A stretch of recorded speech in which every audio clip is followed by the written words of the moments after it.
Chapter 680. The mister looked at Yi Fengxing, Li Xiaotian, and the others who had hurried over and said with a smile, "I knew you little brats had returned, but you were always hiding and refusing to show your faces. Mister is no longer qualified to be your mister? You didn't even greet mister when you returned? What? Were you waiting for today to show me who I was? How could that be? We came back a few days ago, but not because we didn't want to visit mister, but because Li Xiaotian was sick. Yes, Li Xiaotian was very sick. We have been staying by his side these few days, afraid that something might happen to him." Yi Fengxing's face was full of awkwardness and he said, "We didn't come to show you who you are. In our swallow dock who can show you who you are. We just heard that you wanted to give justice to Fang Yan, so we came to see." "Yes, yes." Li Xiaotian also nodded and said, "I was sick some time ago, very sick. We all believe that mister is fair and just in handling matters." Qin Yanqing looked at the mister with a smile and said, "In all these years, I have never heard of mister wrongly accusing anyone." The mister laughed heartily and put down the sword in his hand. Looking at the group of young people from Swallow Dock who kept flattering him, he said with a smile, "You all put one hat on my head after another, but it is because you don't trust me enough, right? You say that I am fair and just in handling matters, but that is because you are worried that I am not fair and just in the matter of Fang Yan. You say that I have not wrongly accused anyone all these years, but you are worried that I have wrongly accused someone in the matter of Fang Yan." The smile on the mister's face froze, and he looked at Fang Yan and the others with a serious voice, and said, "What if I say that I do not give you an explanation this time?" All the young people were dumbfounded. They had thought of mister's reaction, but they did not expect mister to have such a reaction. What kind of attitude was this? Was this not a hooligan? If Fang Yan or any of them were hooligans, they would feel that it was natural, but when mister acted like a hooligan, it was hard to accept. "Mister, what do you mean?" Yi Fengxing asked. "What I mean is, the matter could have been solved in another way," the teacher said. "For example?" Yi Fengxing asked. "For example, if I cut Fang Yan in half, or if Fang Yan cuts me in half, what do you think?" "That's not good," Yi Fengxing said. "Sir, we just want an answer. Why can't you just tell us directly?" Mister's face was full of anger, as if he had been greatly insulted. He stared coldly at Fang Yan and asked, "Since you just want to know an answer, why can't you come and ask me directly?" Fang Yan's expression froze as he looked at the teacher in surprise. "You came back 8 days ago at 5 o'clock in the afternoon, didn't you?" "Yes," Yi Fengxing replied softly. When they came back, he took a look at the time. They came back at that time. Teacher's village was at the easternmost part of the village, which was also at the entrance of the village. When they came back, they made such a big noise. It was impossible that teacher didn't hear it. It was not surprising that monsieur should know when they would be back. "Did someone tie your hands and feet to prevent you from coming?" Teacher asked again. "No," Li Xiaotian said. "Did someone gag your mouth to prevent you from making a sound?" "No. I'm not at home? On a long journey?" "Sir, since no one—" Teacher's expression became extremely dignified, and his voice became extremely serious. He said, "Then tell me, why did you wait until now to find me? Why do you have to make things so complicated? Why do you have to make such a big scene?" "Teacher, we are just—" Qin Yanqing wanted to explain, but the truth was right in front of them. They had returned a long time ago and had been back for a long time. However, they did not think of asking teacher and even deliberately avoided teacher. They did not want teacher to see them return. They wanted to stand out at a crucial moment and give teacher a fatal blow. They thought that teacher was guilty. Although the truth had not been revealed, they already thought that teacher was the mastermind behind Bai Xiu's death. He was the one who instructed and manipulated Bai Xiu to kill Fang Yixing, and then prepared to kill Fang Yan. Yes, that was what they thought in their hearts. Otherwise, why would they be afraid of teacher? After teacher took Fang Yan away, why would they be so anxious? In your hearts, I am the murderer, I am the sinner, I am the enemy that you are about to face. Should I feel very embarrassed? Should I feel very embarrassed? Teacher looked at Fang Yan and said, "What is this place?" "This is Swallow Dock. This is the Swallow Dock where the general dismounts the horse and the prime minister alights. Who am I? I am the teacher of this Swallow Dock. When each of you was born, I went to your home to visit you and held you in my arms. From the time you started to read 100 family names and rules for disciples, I was already your teacher. Fang Yan, didn't you become a teacher in Huaqing? Didn't you achieve some good results?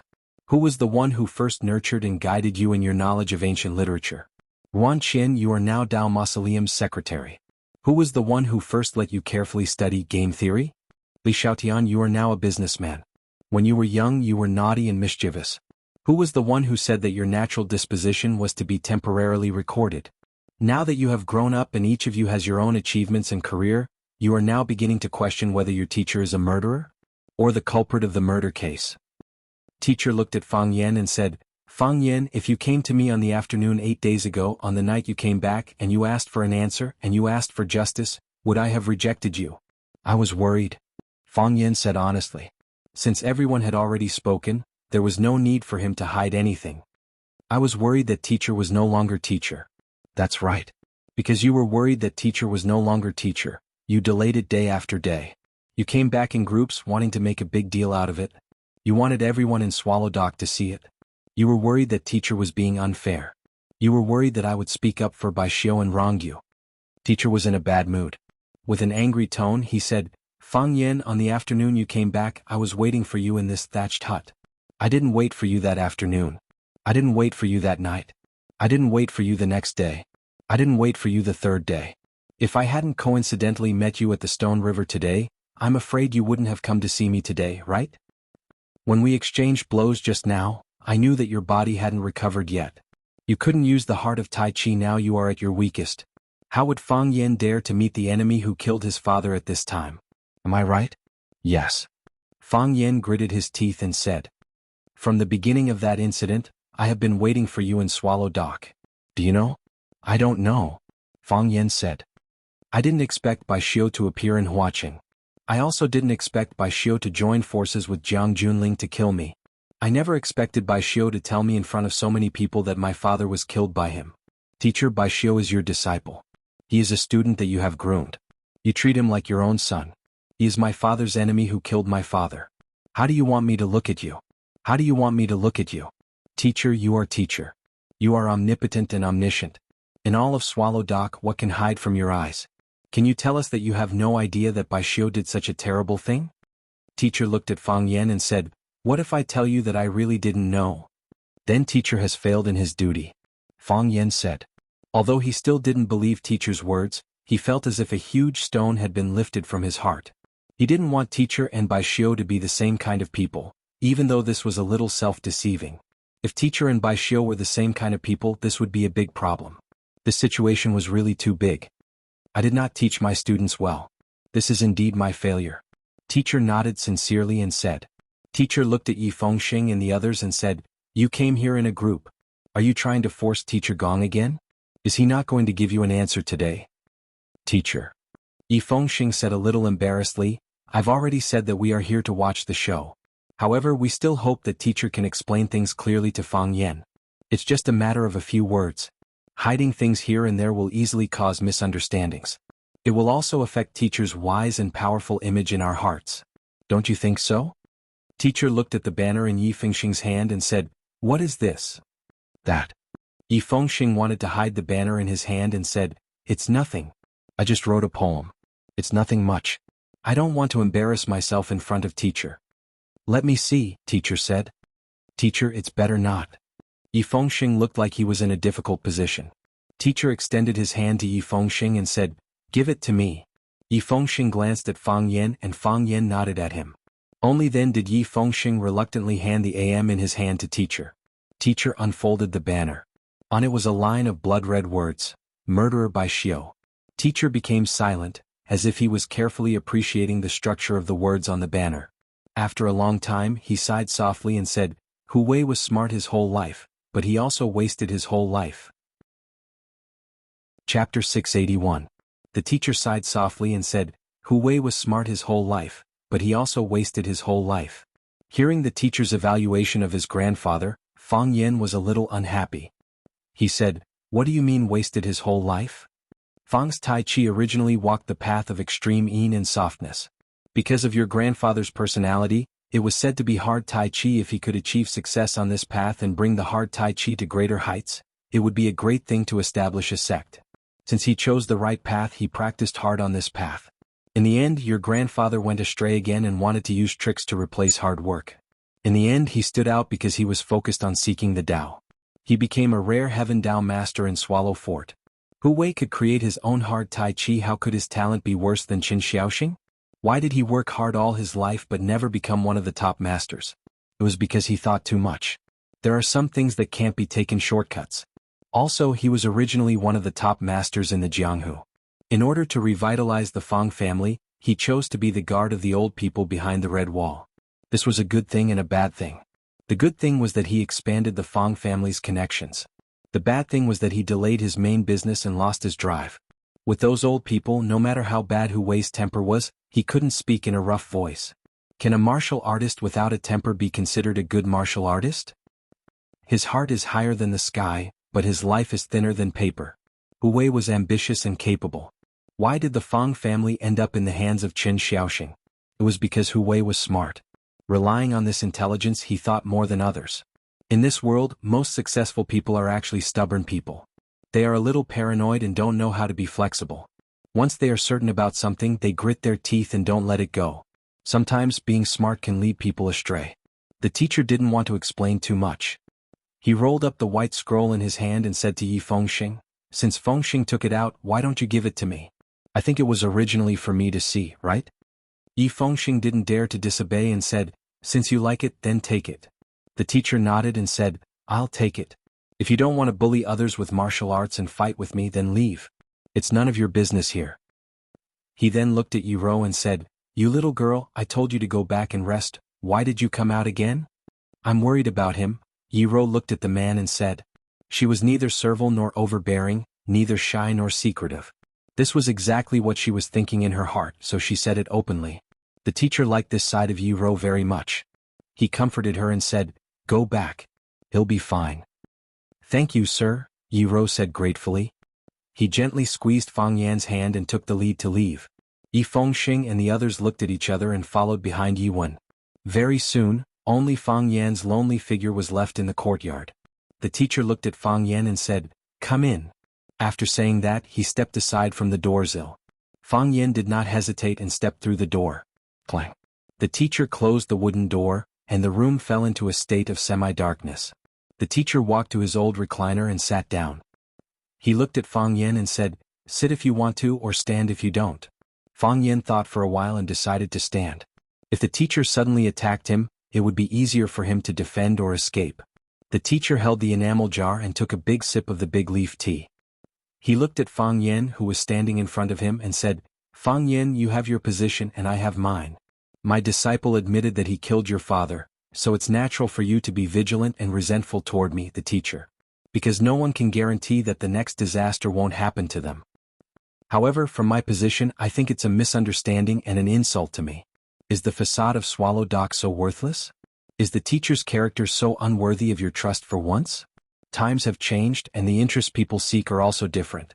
However, no matter how many scoundrels have come from Swallow Dock, there will always be some people who fight for the facade of Swallow Dock, for the names on the stone monument at the gate of Swallow Dock, and for the tombs on Green Mountain, both old and new. There will always be some people who regard the existence of Swallow Dock as more important than their own lives, and regard the glory of Swallow Dock as more important than their own honor. You have humiliated and humiliated me, so what is the point of playing this game?" "It's just for an answer," Fang Yan said again. Being criticized by the teacher, Fang Yan suddenly felt that the things he had always believed in seemed to have become illusory. Very quickly he expelled this kind of bad thought from his mind. He was seeking justice for his father and he was seeking justice for the Fang clan. He had done nothing wrong, he had done nothing wrong. He was the victim and he should be the righteous one, not the old man sitting in front of him. Even if what the old man said was somewhat reasonable, it couldn't cover up the fact that his disciple had killed someone. "I'll tell you, I don't know anything." The teacher looked at Fang Yan and said, "Do you believe me?" Fang Yan thought for a moment and said, "I'm willing to believe it and I hope it's true, but I don't think I'm so sure." "So, what I say is no longer important, is it?" The teacher said to Fang Yan. "So, does the teacher mean that the matter should be left unsettled?" Fang Yan found it hard to accept such an outcome. If this was the answer he was seeking, then what was the point of him coming home? What was the point of him seeing the teacher? Sometimes one could compromise and compromise. This was the case most of the time. Yes or no, some things had to have an answer. "Do you know why Bai Xiu wanted to kill you?" the teacher asked. "I don't know."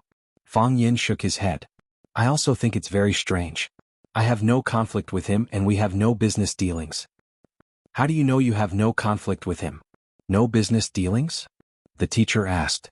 If there is, then it's because of Jiang Junling. Because the Jiang family wanted to kill me, he helped the Jiang family kill me? And what about the benefits of Swallow Dock? The teacher said. What benefits does Swallow Dock have? Fang Yin was stunned for a moment. He stared at the teacher with wide eyes and said, What do you mean, teacher? The teacher sighed softly and said, Because I cherish the relationship between master and disciple, I was willing to give him another chance. I didn't expect this chance to lead to such a disaster. So you can blame me, but I'm not innocent. What are you trying to say, teacher? Fang Yin faintly felt that he had grasped something. But he couldn't be sure. What do you think of your profession? The teacher asked. You are very respected, Fang Yin said. Yes. You are very respected, the teacher said. What else? You can use the red machine, Fang Yin continued. Yes, you can use the red machine. What else? Fang Yin couldn't think of anything else. Apart from being respected and being able to use the red machine once in a while, you are just a poor teacher in Swallow Dock. Isn't that so? The teacher asked Fang Yin. Fang Yin looked at the clothes the teacher was wearing and looked at the simple and crude home. He nodded and said, It is a bit poor. But you didn't have to live like this. Would the teacher be short of money? If the teacher wanted money, there would be countless people willing to give it to him. If the teacher wanted women, there would be countless people who would give them to him. It was just that he didn't know if he could use his current body. You have to live like this, the teacher said with a sigh. Swallow Dock is a special place. We have the glory passed down from our ancestors, but we also have responsibilities that we have to fulfill for thousands of years. What kind of existence is the teacher? The teacher is the teacher of Swallow Dock, the guide of Swallow Dock, and the suppressor of Swallow Dock. The warriors of Swallow Dock are the weapons of the country and the important weapons of the country. Long knives need sheaths and treasured swords need sheaths. The sharpness of Swallow Dock also needs someone to cover and hide. It would be bad if they hurt themselves. The teacher is the sheath and sheath of Swallow Dock. He is the lubricant between Swallow Dock and some important people. Such people can only be trapped in Swallow Dock for the rest of their lives. The narrow-minded think that Swallow Dock is very big. The big-hearted think that Swallow Dock is also very small. Some are willing to guard it for the rest of their lives, but some think that Swallow Dock is like a dragon swimming in the water, unable to show off their skills. Bai Xiu is a big-hearted person, so he thinks that Swallow Dock is very small? Fang Yin asked. That's right. The teacher nodded and said. I thought highly of Bai Xiu before because I thought that he was more suitable than you to guard Swallow Dock. This is also the reason why I kept him and rejected you when you both went to apply for the school teacher position. Bai Xiu has talent and wisdom and he can read and calm his heart. At that time, I hoped that he could take over my mantle and become the next teacher of Swallow Dock. Later, I found out that he was too close with some outside powers, so I wanted to give him a knock. I wanted him to stay true to his heart, to let him know that his roots were in Swallow Dock. So, I found him a competitor. I wanted to tell him that I could choose him or I could let someone else replace him. That competitor was me? Fang Yan's face was full of surprise. You've never told me about this. The teacher looked at Fang Yan and said, Do you still remember the sword I gave you? That green cloud sword? Fang Yan asked. That green cloud sword, the teacher replied. Chapter 682. Even if he had to hold back his tears, he had to finish the engagement. Even if he had to bleed, he had to bear the consequences. Fang Yin felt that he was a bastard. Why did he have to take advantage of teacher's Qingyun sword? That Qingyun sword. That damn Qingyun sword. What was the use of it? What was the use of it? Just because of that dusty sword, that scrap metal that was left in the corner, Bai Xiu wanted to kill his father and him. Did he want to exterminate his entire family? On New Year's Eve, his uncle was poisoned, his father was buried at the entrance of Swallow's Dock, the ambush at the summit of One Sword Peak. Was Bai Xiu a pervert? Just because of that broken sword, just because of teacher's provocative words, Bai Xiu regarded him as an opponent that had to be eradicated? An enemy that had to be killed? Besides, if you have any problems, just come at me. Why did you have to kill your own father? How could he bear to deal with someone who had nothing to do with him? Thinking of his father's tragic death, thinking of his father's body that had been poisoned by goo insects, Fang Yan's heart convulsed with pain. No wonder he used to hate Bai Xiu so much. It turned out that even before Bai Xiu showed his perverted side, he had already subconsciously thought of him as a pervert. Bai Xiu, killing you was too easy. Knowing the truth of the matter, Fang Yan blamed himself in his heart. He shouldn't have killed Bai Xiu. He shouldn't have killed him so easily. He shouldn't have pierced his heart with a sword. He should have tasted the harshest torture in the world. He didn't have the right to die so easily. He couldn't bear to recall the past. Every time he thought about it, it was like a whip to his soul. That Qingyun sword. Fang Yan's mouth was full of bitterness as he said sorrowfully, that Qingyun sword that I asked for from you, why? Why didn't you tell me the purpose of the Qingyun sword's existence? Why didn't you say anything to stop it? Why didn't you take that sword back from my hands? I treated it as a game, why did you also treat it as a game? A game? Mister's dim yellow eyes looked at Fang Yan thoughtfully and said, do you think it's just a game? If it was in the past, I would have treated it as a game. Everyone in Swallow Dock thought it was a game. You and Bai Xiu went to the academy to apply for the position of a teacher at the same time. Do you know why I chose Bai Xiu and rejected you? Because your thinking is jumpy, your personality is unrestrained, and the way you speak and do things don't follow common sense. You're not suitable to be a teacher at the academy, and you're not suitable to be a teacher at Swallow Dock either. So you chose that abnormal disciple of yours? Fang Yan asked with a sneer. Don't make yourself sound so great. It's as if you're not manipulating things behind the scenes. Didn't you choose Bai Xiu because he's your disciple? Mister looked calm and ignored Fang Yan's mockery. He held the enamel jar in his hand. The tea in the jar had already gone cold. Judging from the qualities and potential that the two of you have shown, Bai Xiu is indeed more suitable than you, Mister said with certainty. He wasn't trying to defend himself. He just wanted to state a fact to Fang Yan. But because of that incident, you've allowed everyone to see more possibilities. Which incident? The incident of forcing the abdication, Mister said. The incident of the Maple Leaf Society forcing the abdication. That night, you young people stirred up a huge storm in Yanjing. In the end, I even had to use the red machine, Fang Yan. You must have no idea how amazing your performance was that night.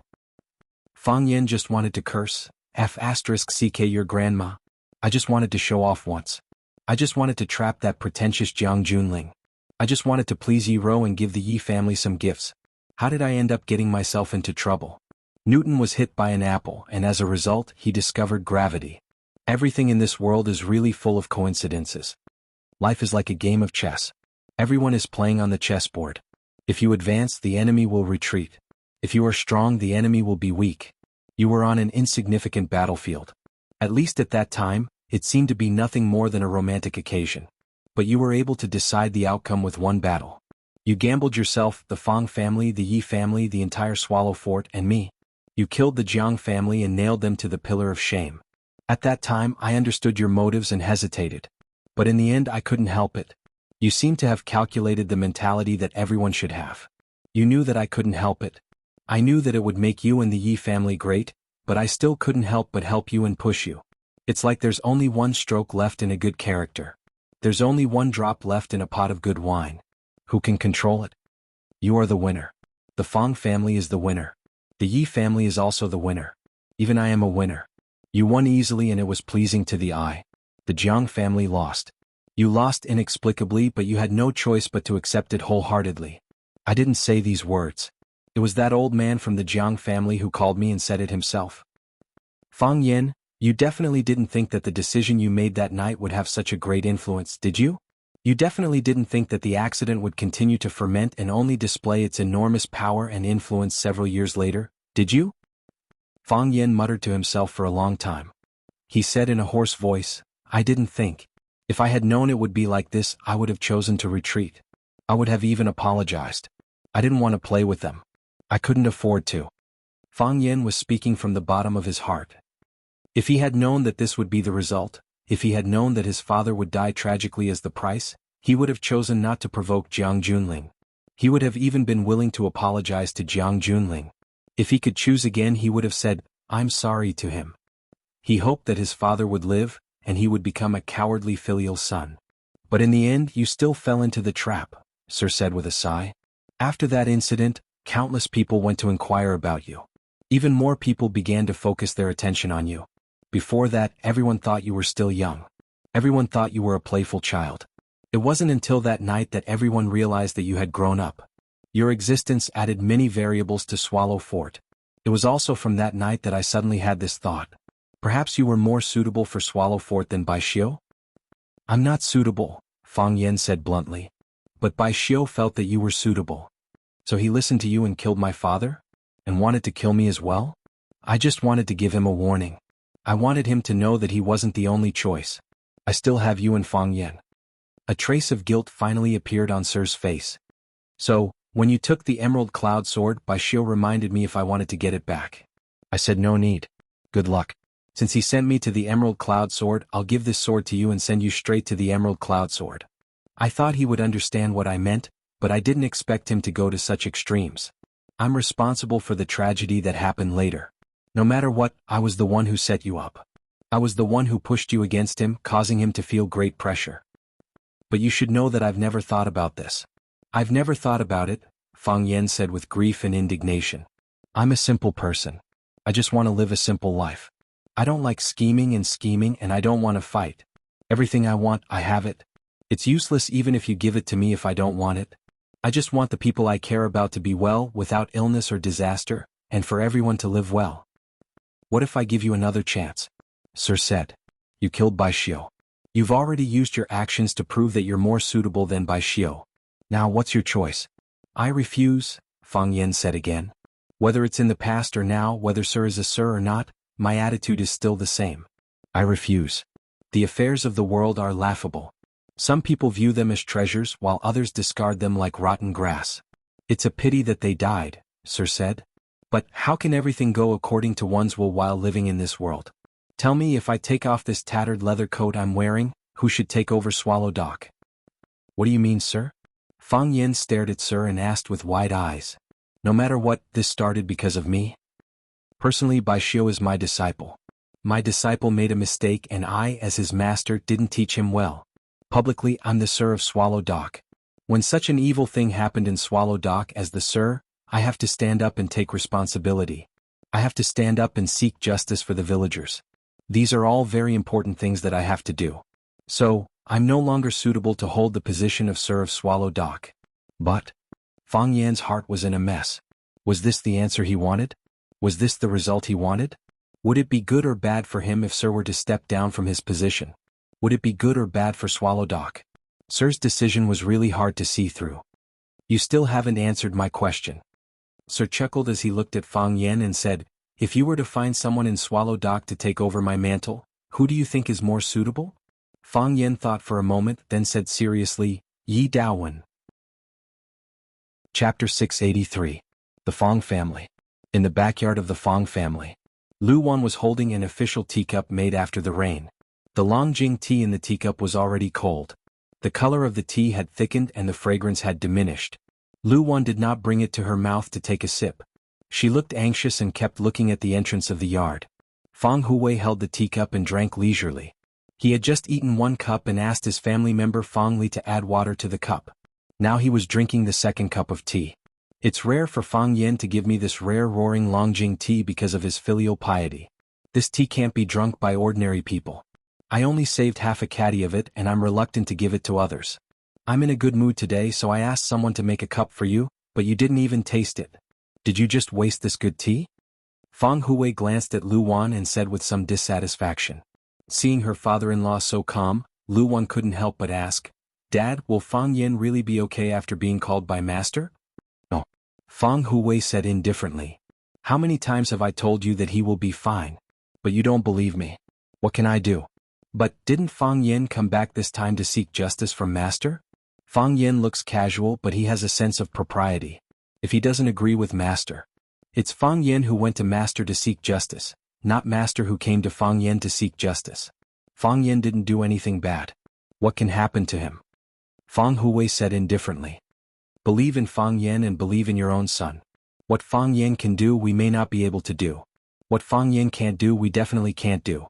Instead of worrying, it's better to sit here and drink tea and chat, waiting for the news from the front to come back. This is Swallow Dock. Nothing big will happen. Lu Wan was not in the mood to drink tea and chat. She said with red eyes, I don't ask for justice. I just hope that Fang Yan is safe and sound. He called before and said that he would come back and I wanted to refuse him. However, he said he would come back to see you. I can't possibly reject his filial piety. Fang Huwei glanced at Lu Wan and sighed softly. You've just said that Fang Yan looks casual, but he has a sense of propriety deep down. If he insisted on doing something, who could change his mind? Now that the child had grown up, he needed to make his own path in the future. The only thing we can do is not to cause trouble for him. Don't worry, nothing will happen. I'll go out and take a look. Lu Wan put down the teacup and said aloud. Feng Sheng and the others also followed. I'll go and see if they have come back. Before he finished speaking, he had already left in a hurry. Old man Feng Hui shook his head with a wry smile and said to the Vajra eagle on the shelf, Women, their way of thinking is a bit too simple. I can't say that they're wrong, I can only say that they're shallow. How can there be such a simple thing in this world? He put the empty teacup on the small table in front of him, gently rubbed his thigh with his hand and said, There should be a result over there, right? Yi family. Yi family's ancestral hall. Yi Daowen placed 3 incense sticks in front of the ancestral tablet, then knelt on the praying mat in front of the offering table and respectfully kowtowed to the ancestral tablet. After kowtowing 3 times, Yi Daowen put his hands together, closed his eyes and mumbled. Dong dong. There was the sound of something hitting the ground. Yi Daowen opened his eyes and turned around to see the old ancestor standing at the entrance of the ancestral hall with a cane. Yi Daowen hurriedly got up and ran over to support the old ancestor, saying, Old ancestor, why did you come here by yourself? Where are the girls? Where did they run off to play this time? See if I don't break their legs. Don't scold the girls, I came here on my own. The old ancestor said. She let Yi Daowen support her to sit in front of the ancestral hall's armchair and said, Close the door. I want to have a few words of understanding with you. Yi Daowen was puzzled, but he still walked over and closed the vermilion door of the ancestral hall. Creak. The ancestral hall immediately fell into darkness. Smoke lingered, and longevity tablets stood in great numbers, looking somewhat eerie and terrifying. Yi Daowen looked at the old ancestor and asked with a smile, Old ancestor, what do you want to say? The old ancestor stared at Yi Daowen with a burning gaze. Her pupils were dim yellow and her face was aged. In this kind of environment and atmosphere, it made people feel especially pressured. The old ancestor stared at Yi Daowen without blinking and said, Daowen, do you really want that seat under Mister's butt?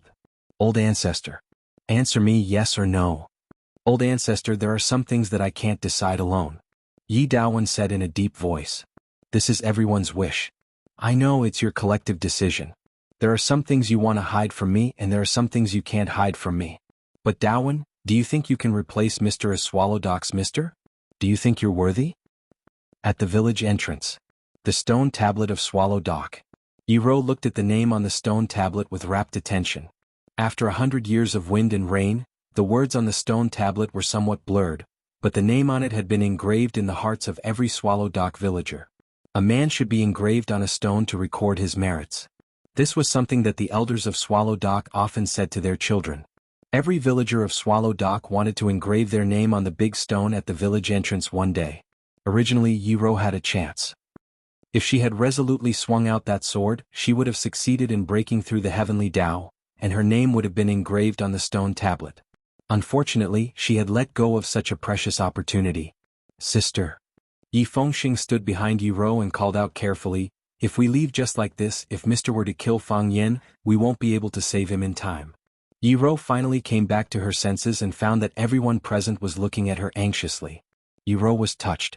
She knew that these outstanding young men were all Fang Yan's best friends. Her boyfriend's best friend felt proud of Fang Yan for no reason. He'll be fine. Yi Ro said aloud. Mr. won't kill him. If Mr. wanted to kill him, there's no need to wait until now. Yi Daowen. Fang Yan said aloud. Although Yi Daowen was his girlfriend's father, Fang Yan did think that Yi Daowen was the most suitable candidate to be the new Mr. If Mr. really wanted to resign from the position of Mr. Only a person of virtue and prestige could become the Mr. of Swallow Doc. Yi Daowen was originally a very virtuous elder in Swallow Doc. He was honest and righteous, so he was deeply loved and respected by the villagers. Although his talent was above average and his martial arts were slightly weak, the Yi family was developing rapidly like the sun at noon. This strong backing could make up for some of his personal shortcomings. If he took over Mr.'s mantle and became the new Mr. of Swallow Doc, not only Fang Yen, but the other people in Swallow Doc wouldn't have any objections. Yi Daowen. Mr. chewed on the name, then looked at Fang Yen happily and said, It seems that Daowen is the most suitable candidate in line with the interests of all parties. Interests? Fang Yen frowned. What interests of all parties? Mr. asked me to choose a candidate, so I said the most suitable person in my heart out of fairness. There are no interests involved in this. Is that so? Mr. stared at Fang Yen with sharp eyes and said, You really don't know? What should I know? Fang Yen said. Mister's expression eased a little and said, it seems that they didn't discuss this matter with you. Mister, what do you mean? Fang Yen asked aloud. Mister looked at Fang Yen and said, I know that you chose Yi Dawen out of your heart, but if it's out of selfishness, who do you think is more suitable to be Swallow Doc's mister? I haven't thought about it. Fang Yen said. You might as well think about it now. Mister looked at Fang Yen with a sense of exasperation and said, if Dawen becomes Swallow Doc's mister, do you think it's still possible for you and that girl from the Yi family? The gap is getting bigger and bigger, I'm afraid it will be difficult for you to catch up. But from the standpoint of Swallow Doc, I think Uncle Yi is the most suitable Mr. candidate. Fang Yen said. I know Mr. is thinking for me from my standpoint, but I can't forget the public for selfishness. For the sake of Swallow Doc, Uncle Yi is indeed more suitable than the others. The Yi family instigated Dawen, your Fang family instigated Dawen, and even you instigated Dawen. Since all of you have chosen Dawen, I'm not willing to let Dawen take over my mantle. Mister's tone was light when he spoke, but Fang Yen could see that he was indeed saying these words seriously. He wasn't joking. What? Fang Yen asked aloud. Because I want a more suitable candidate. Mister said. Who is it? It's you. Mister's eyes suddenly became bright, like a dusty gem that was wiped away, revealing its original dazzling brilliance. Fang Yen, are you willing to take over my mantle? Are you willing to become Swallow Doc's new mister? Fang Yan's mouth opened for a long time, and his pupils expanded several times. He said unhappily, Mister, isn't this too willful? Chapter 684. Because everyone else had incited Yi Dawen, the teacher had deliberately not chosen Yi Dawen. Other than saying that the teacher was willful, what else could describe such an irrational behavior? Willful. A faint smile appeared on the teacher's face and he said, when you live to my age, you can also be as willful as I am. The teacher looked at Fang Yen and said, Fang Yen, what do you think? I haven't thought about it. Fang Yen shook his head in refusal. I'm not suitable.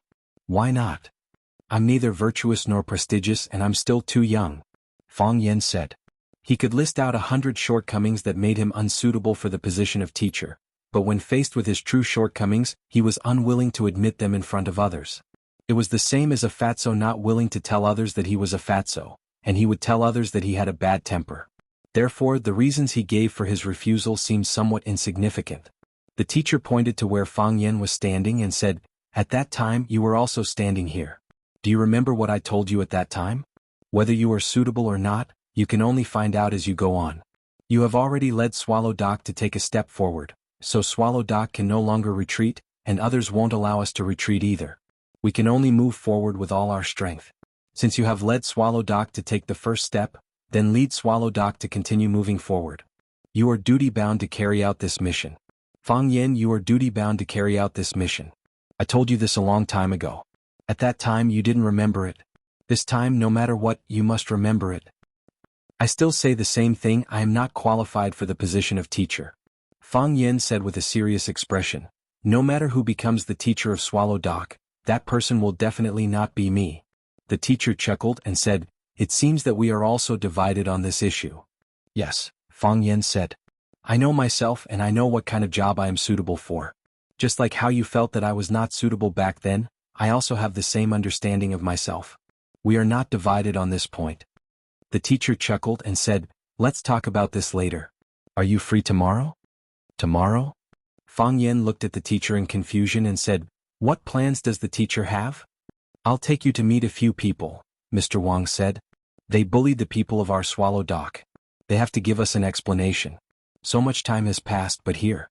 The teacher touched his chest and said, I've never been able to pass through here. Fang Yan's eyes flickered as he said, then I'll have to trouble you, sir. I'll listen to your arrangements tomorrow. Next, I should tell your grandfather that Hu Wei should be waiting in the yard, right? The teacher said, Fang Yen, I'll have to trouble you to go back and pick up your grandfather. Pick up my grandfather? Fang Yen looked confused. The teacher smiled and did not reply.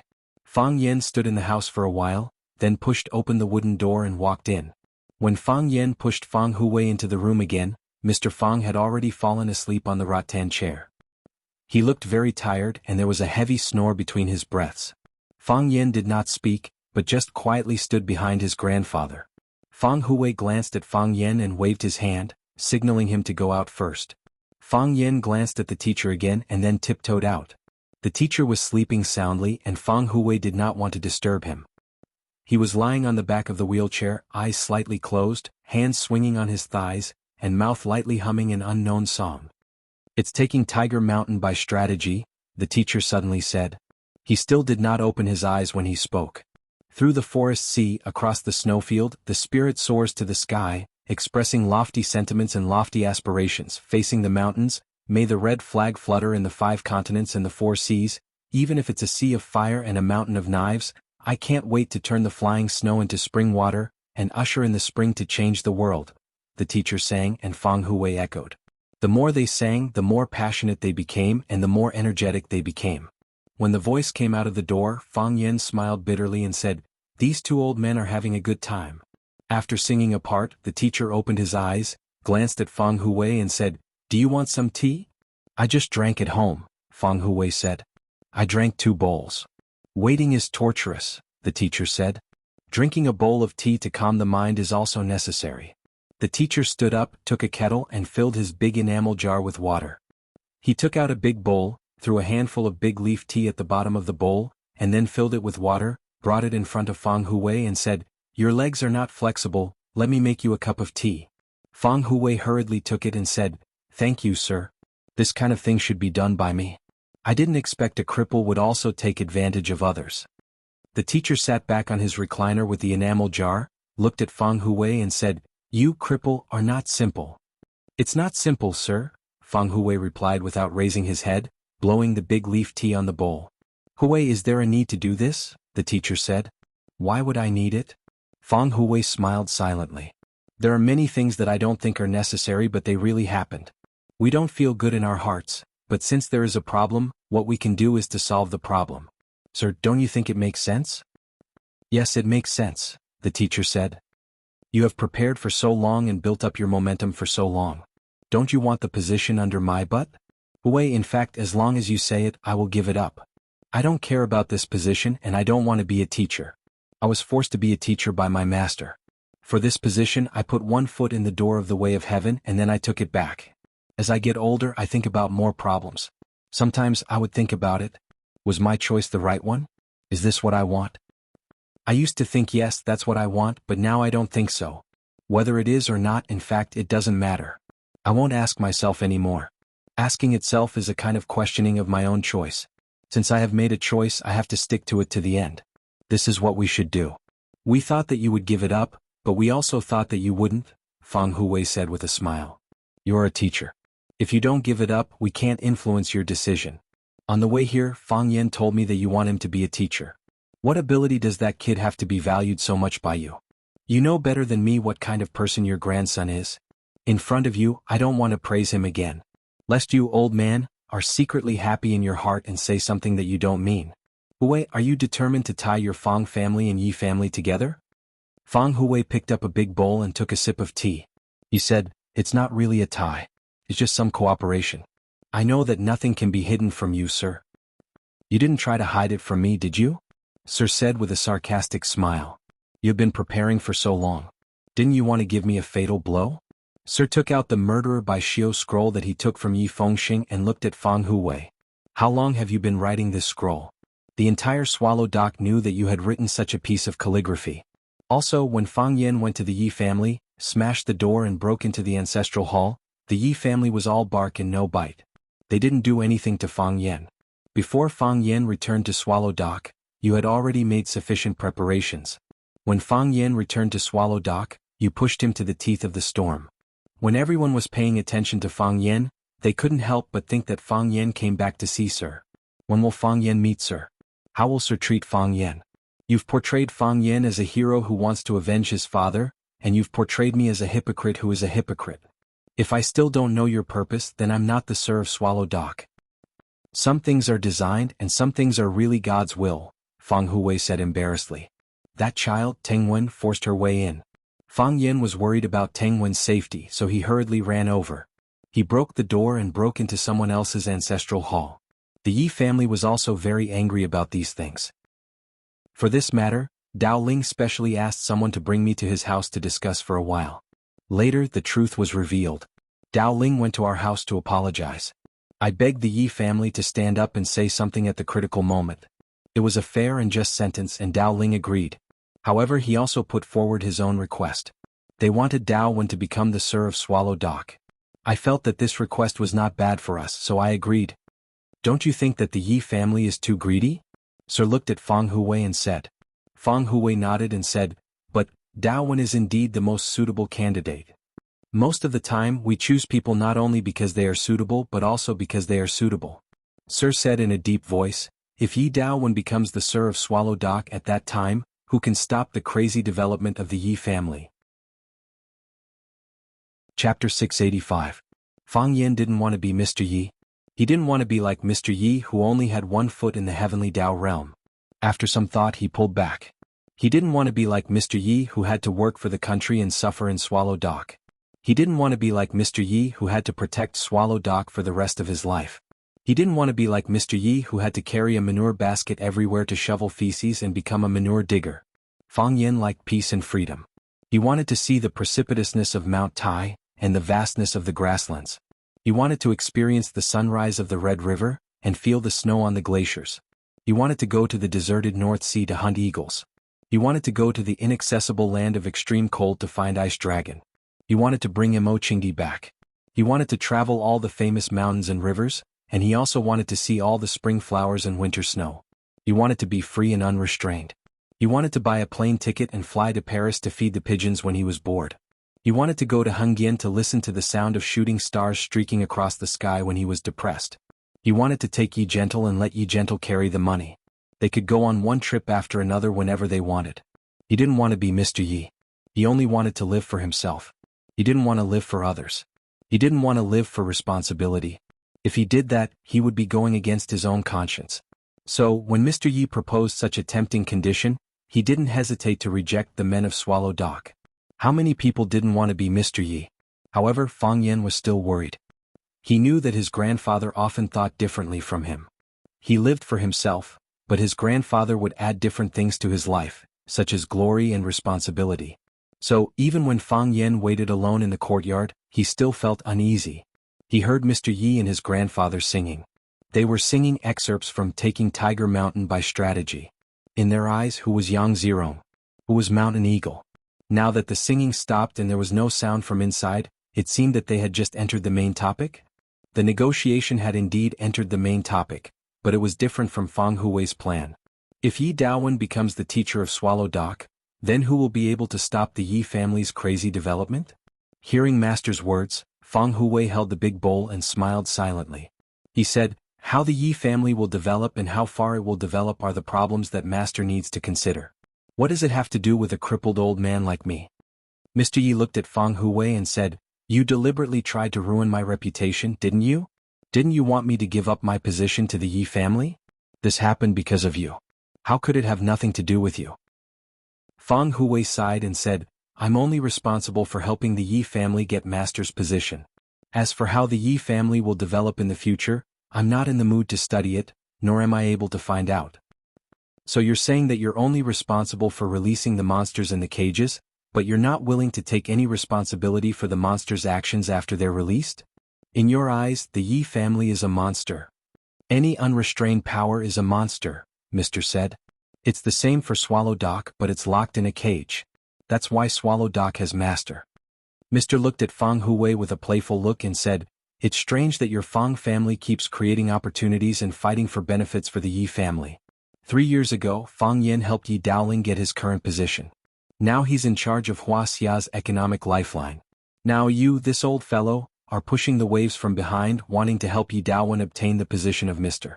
Huwei. Do you really think the relationship between the Yi family and the Fang family is unbreakable? Does your Fang family really want to be tied to the Yi family's chariot? What kind of unbreakable relationship is that? I just want to send some betrothal gifts to my grandson. But you should know better than anyone that the more betrothal gifts you send, the lower the possibility of Fang Yen and Wen Raowen. With the Yi family's current development speed, will you still be able to climb up to the Yi family? Mr. said with a smile, it's better to retreat and form a net than to envy the fish in the pool. After all, it's not a wise thing to do for others. Huwei is wise.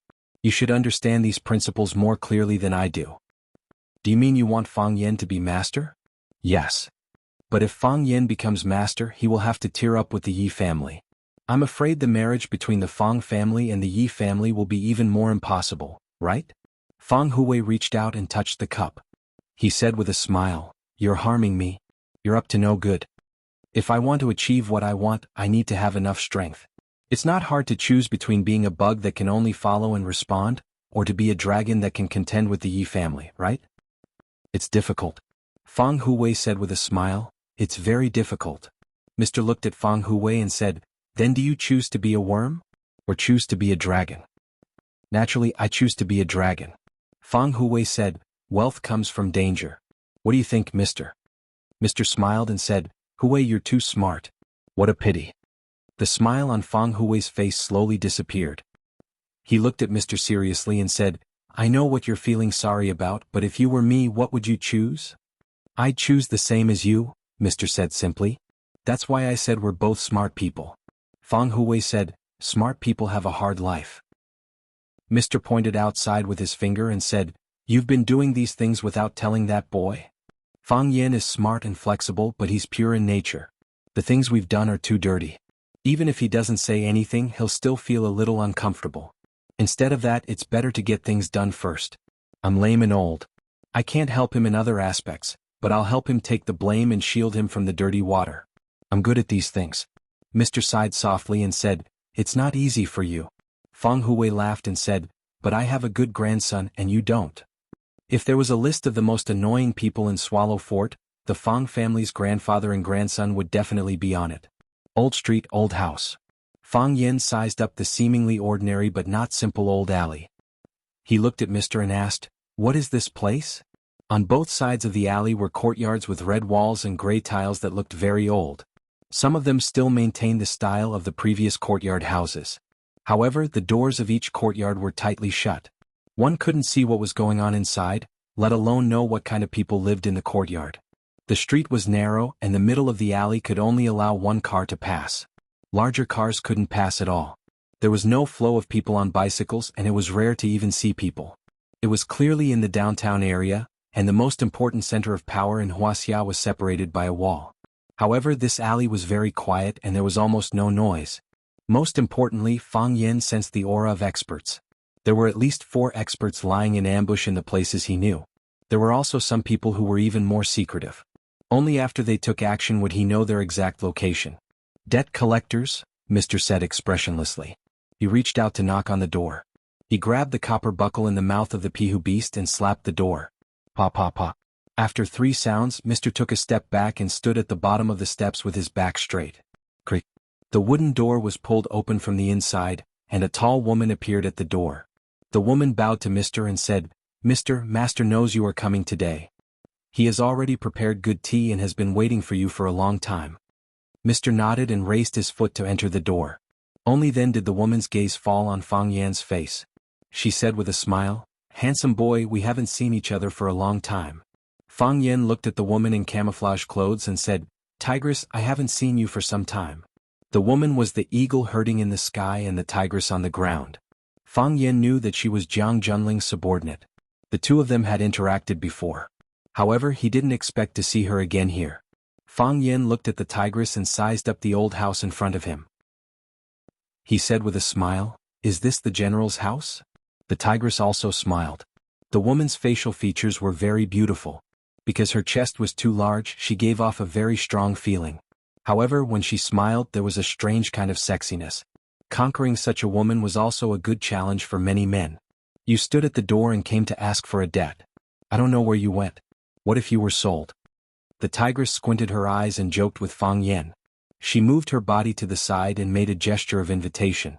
"That depends on whether you can sell it for a good price." Fang Yan said, "If the price is right, I can also get a share of the benefits. If you want to sell it, then so be it." "Big sister can't bear to sell you," the tigress said with a smile. "You are a man that I rarely see that makes my heart beat." Fang Yan followed behind Mr. and walked towards the backyard of the small courtyard. The front yard wasn't big, but the backyard wasn't small. There were a lot of flowers and plants in the backyard, and there were also some fresh vegetables. There was a grape tree under the eaves of the porch. The vine of the grape tree climbed everywhere, covering half of the sky in the small courtyard. It blocked the sunlight outside, making the small courtyard look a little gloomy. Winter had arrived in Yanjing and the weather was a little chilly. The vegetables were growing green and the flowers were blooming beautifully. It was a comfortable and beautiful countryside. In a chives field, an old man wearing a straw hat was using a sickle to cut chives. Hearing the footsteps behind him, the old man adjusted his straw hat and looked over. He said to Mr. You came at the right time. I'll make chives dumplings for you tonight. Chapter 686. He was not tall and slender, nor did he have a sage-like demeanor, nor was he gloomy, cold, or awe-inspiring. His figure was slightly plump, his skin was a little tanned, and his smile was a little wretched. It was a very ordinary old man, exactly the same as the old men he saw in the fields in the village. However, this old man was not ordinary at all. The general cherishes his fortune. Jiang Fengxing was Jiang Junling's grandfather, the head of one of the most powerful families in Yanjing. With the wisdom of the ancients, they created the phrase, wealth comparable to a country. We often use the phrase as rich as a country to describe a person's wealth, but most of the time, it's actually a praise for that person. This was because most people's wealth couldn't rival a country's. Those who could truly rival a country were extremely rare existences in the human world, and the Jiang clan was one of them. In Dream of the Red Chamber, in order to describe the wealth of the three great families, they even made up a few rhymes like this. Jia is not fake, white jade is the hall, gold is the horse, 300 li of Ipang Palace cannot hold a single official of Jinling. The East Sea lacked a white jade bed, so the Dragon King invited the king of Jinling over. A family of generals would not use white jade as a roof and gold as a horse. They would not do such a vulgar thing. However, the wealth of the Jiang family was far beyond that of the Jia, Shi, and Wang families. No one in the outside world knew how much wealth the Jiang family had. Even the Wolf King of the Jiang clan didn't know about this, right? That's great.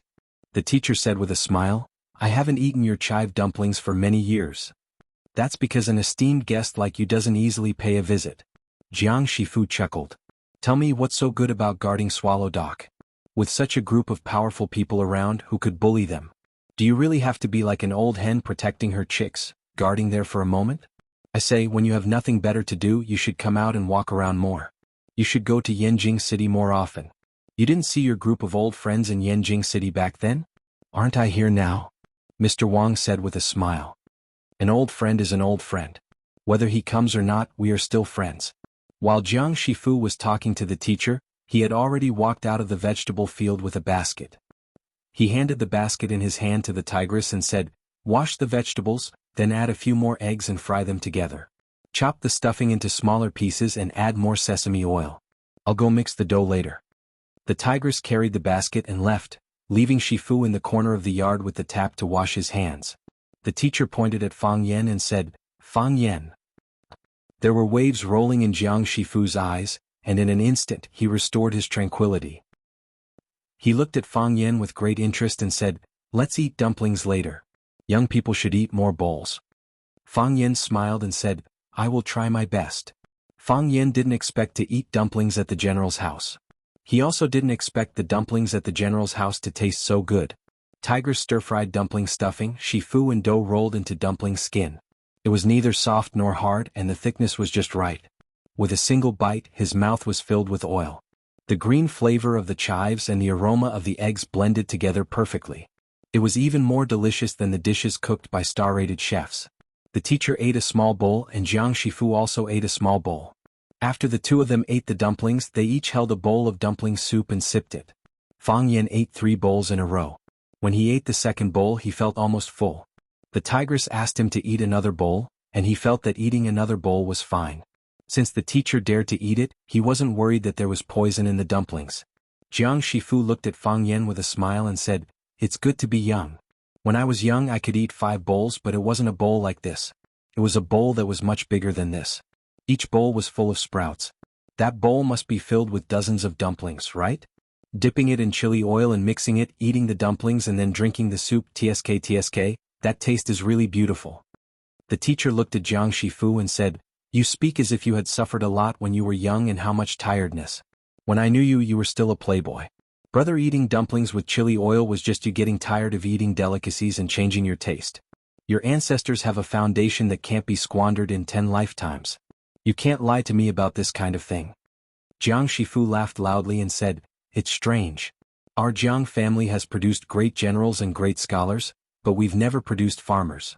But I just happen to like this life in the countryside. I like to grow some flowers and plants, grow some fruits and vegetables, and make my own dumplings to eat. Stepping on the muddy ground with my feet makes people feel at ease."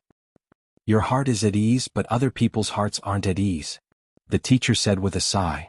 "AI, it's all the children's business," Jiang Shifu said. "Do you really think it's worth bringing it out of your mouth?" "It's indeed the children's business," the teacher said. "The children's business isn't necessarily a small matter. At the very least, my side is quite passive."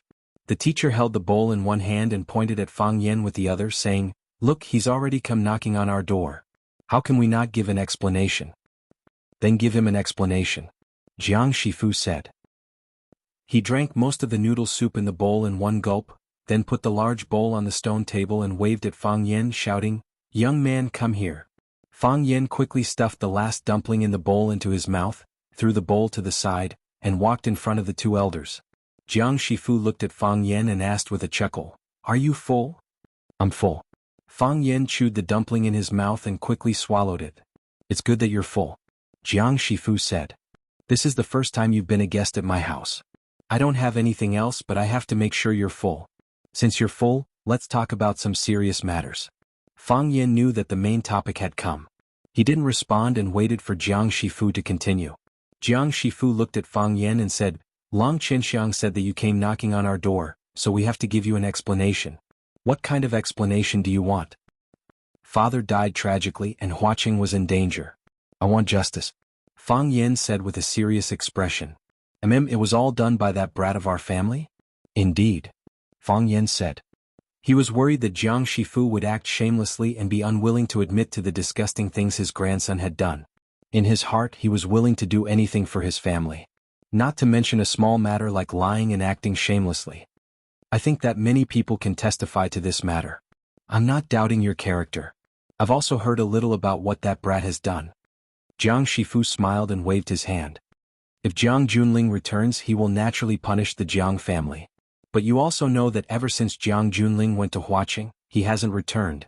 If that's the case, how should I give you an explanation?" "So you're saying that the Jiang family is prepared to deny it to the end?" Fang Yen said with a cold smile. He knew that the matter wouldn't be so easily resolved. Now the Jiang family was indeed beginning to quibble. After the failure of the encirclement at the summit of One Sword Peak, Jiang Junling had indeed disappeared without a trace. Of course, his disappearance was aimed at outsiders like Fang Yen. If even the Jiang family themselves or the Jiang family's old man Jiang Shifu didn't know where Jiang Junling was, then they were treating people like idiots. Was Fang Yen an idiot? Fang Yen would only eat for free. "Don't be impulsive. Don't be impulsive." Jiang Shifu saw the anger on Fang Yan's face and comforted him. "Young people are hot-tempered. I can understand your feelings, but the truth is like this. I know that if I tell you that I've never seen Jiang Junling, you absolutely won't believe me. But I really haven't seen him. I really can't drag him out and kill him. But the Jiang family cares about our reputation. We won't do something like not investigating the wrongdoings and not punishing the evils." Jiang Shifu thought about it, then looked at Fang Yen and said, "I can't find him. If you can find him, then you can do whatever you want, but the Jiang family needs to make a statement about this matter. How about this? I'll banish that bastard from the Jiang family and remove his name from the family tree. What do you think of this punishment?" Banishing Jiang Junling from the Jiang family and removing his name from the family tree was a serious punishment. If Jiang Junling was no longer a member of the Jiang family, then he wouldn't be able to use the Jiang family's resources, and he would become a stray dog without power. If Jiang Junling's name was removed from the family tree, then he wouldn't be able to enter the Jiang family's ancestral hall or tomb after he died.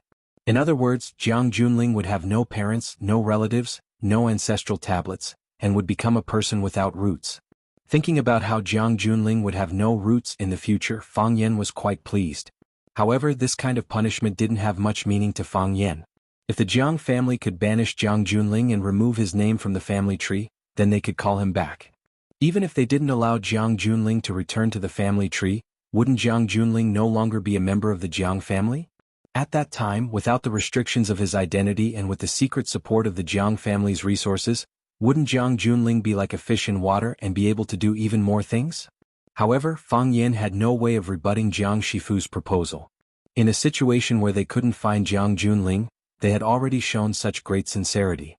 What was there to be dissatisfied about? Fang Yin thought for a moment, then said with a smile, "Wouldn't that make it impossible for the Jiang family to reunite? You reap what you sow. You can't blame anyone else." Jiang Shifu looked at Fang Yin with a smile and said pointedly, "Everyone should pay the price for their own stupidity. What does young friend Fang think?" "Yes." Fang Yin pretended not to hear the deeper meaning in his words and said solemnly, "Jiang Junling will die without a doubt." After leaving the Jiang family, the teacher turned his head and glanced at the tightly shut wooden door. He sighed softly and said, "The Jiang family wants to kill you." Chapter 687. To draw a dragon or to draw a tiger, it was difficult to draw its bones. One might know a person's face but not their heart. When Fang Yin arrived at the Jiang family to denounce them, not only did he not hear any harsh words, he did not receive any trouble from anyone. Instead, he was treated with great courtesy. The Jiang family's old patriarch, Jiang Shifu, was amiable and treated him like a nephew. He did not put on airs when speaking to him, and even ate several large bowls of dumplings that the Jiang family's old patriarch had personally made. In the end, Jiang Shifu straightforwardly gave him an explanation, and took the initiative to expel the wrongdoer Jiang Junling from the Jiang family and remove his name from the Jiang family's genealogy. If that was the case, didn't that mean that the Jiang family recognized their mistakes and were sincerely apologizing to Fang Yin? That was obviously not the case. The Jiang family was a prestigious aristocratic family, and their every move was watched by countless people. Jiang Junling's plan to encircle and annihilate Fang Yin at Flower City's Single Sword Peak had failed, and anyone who paid attention already knew about it. Now Mr. Swallow Dock had personally taken action and brought the victim, Fang Yin, to the Jiang family to collect their debt. No matter what, the Jiang family had to give Fang Yin an explanation. Not only an explanation to Fang Yin but also to Mr. Swallow Dock, and to the countless pairs of eyes that were watching and watching from the shadows. If the Jiang family did not handle this matter fairly and did not handle it beautifully, then the character and virtue that they had built up over thousands of years would be instantly wiped out. The Jiang family is using their power to bully others. The Jiang family has caused the Jiang family to be ruined, and they did not even say a word of apology. The Jiang family has really gone too far, they don't even want any face. This kind of rumor would definitely spread through the mouths of countless people, and the matter of the Jiang family using their wealth to bully others would become a pillar of shame that would be tied behind them. Therefore, when Mr. brought Fang Yin to his door, the old man of the Jiang family personally received him. His words and actions, as well as the final result of their handling of the matter, made it so that no one could find any basis for criticism. Even the most picky observer, after learning about the way the old man handled the matter, could not say a single word of criticism. If the matter of Fang Yin eating the dumplings personally made by old Master Jiang in the Jiang family's old house were to spread out, perhaps many people in Yanjing City would develop feelings of envy and jealousy towards Fang Yin, and even more people would not be able to help but give a thumbs up to old Master Jiang and say, benevolence and righteousness. In order to save the face of the hundreds of people in the Jiang family, old Master Jiang had considered everything inside and outside of the family. However, it was also because of this that the teacher said that the Jiang family wanted to kill Fang Yin. Would you argue with a dead man? Would you care about a person who you knew was going to die getting more benefits? Of course not. The reason why the Jiang family treated Fang Yin so generously was because they would soon take back everything they had paid from Fang Yin. It was just like how gangs were willing to buy arms at a high price, but when the arms dealers were about to leave with the money, they would immediately kill them. In the end, they would get the goods and money back. Therefore, what was so unacceptable about a higher price in the beginning of the negotiation? Fang Yin turned his head to look at the Jiang family. The wooden gate of the Jiang family's courtyard was already closed. After it was closed, the Jiang family's old house was exactly the same as the other old houses. In the middle of this long street, it seemed somewhat inconspicuous. No one would have thought that the famous tycoon of Yanjing was hiding in the dim yellow light of this old street. Fang Yin squinted his eyes and smiled, saying, "Why does Mr. say that?" Their attitude was a bit too kind. The Mr. said, the apology was a bit too easy, and the punishment for Jiang Junling was a bit too severe. They were the ones who committed the crime in the first place. If their attitude was a bit more kind, their apology would be a bit faster, and their punishment for Jiang Junling would be a bit more severe. Isn't this something to be expected? Besides, I don't think their punishment for Jiang Junling was that severe. Banishing him from the Jiang family? Removing his name from the Jiang family's genealogy is something that has no real meaning. Rather than that, wouldn't it be better for them to drag Jiang Junling out and chop off one of his arms or 3 of his legs? Is that still a punishment? Fortunately, he didn't say something like drinking 3 cups of wine as punishment. Otherwise, I would have fallen out with that old fellow on the spot. Fang Yan, do you still not understand? The mister sighed softly and said, in the past your opponent was Jiang Junling and only one Jiang Junling. But from today onwards, your opponent is the old patriarch of the Jiang family, the entire Jiang family and their branch families. Do you understand? You are about to face a colossus hidden in the darkness. No one can pry into their entire bodies, but a single roll from them is enough to set off a storm. Fang Yan looked at the mister and said, Mister, have you understood this a long time ago?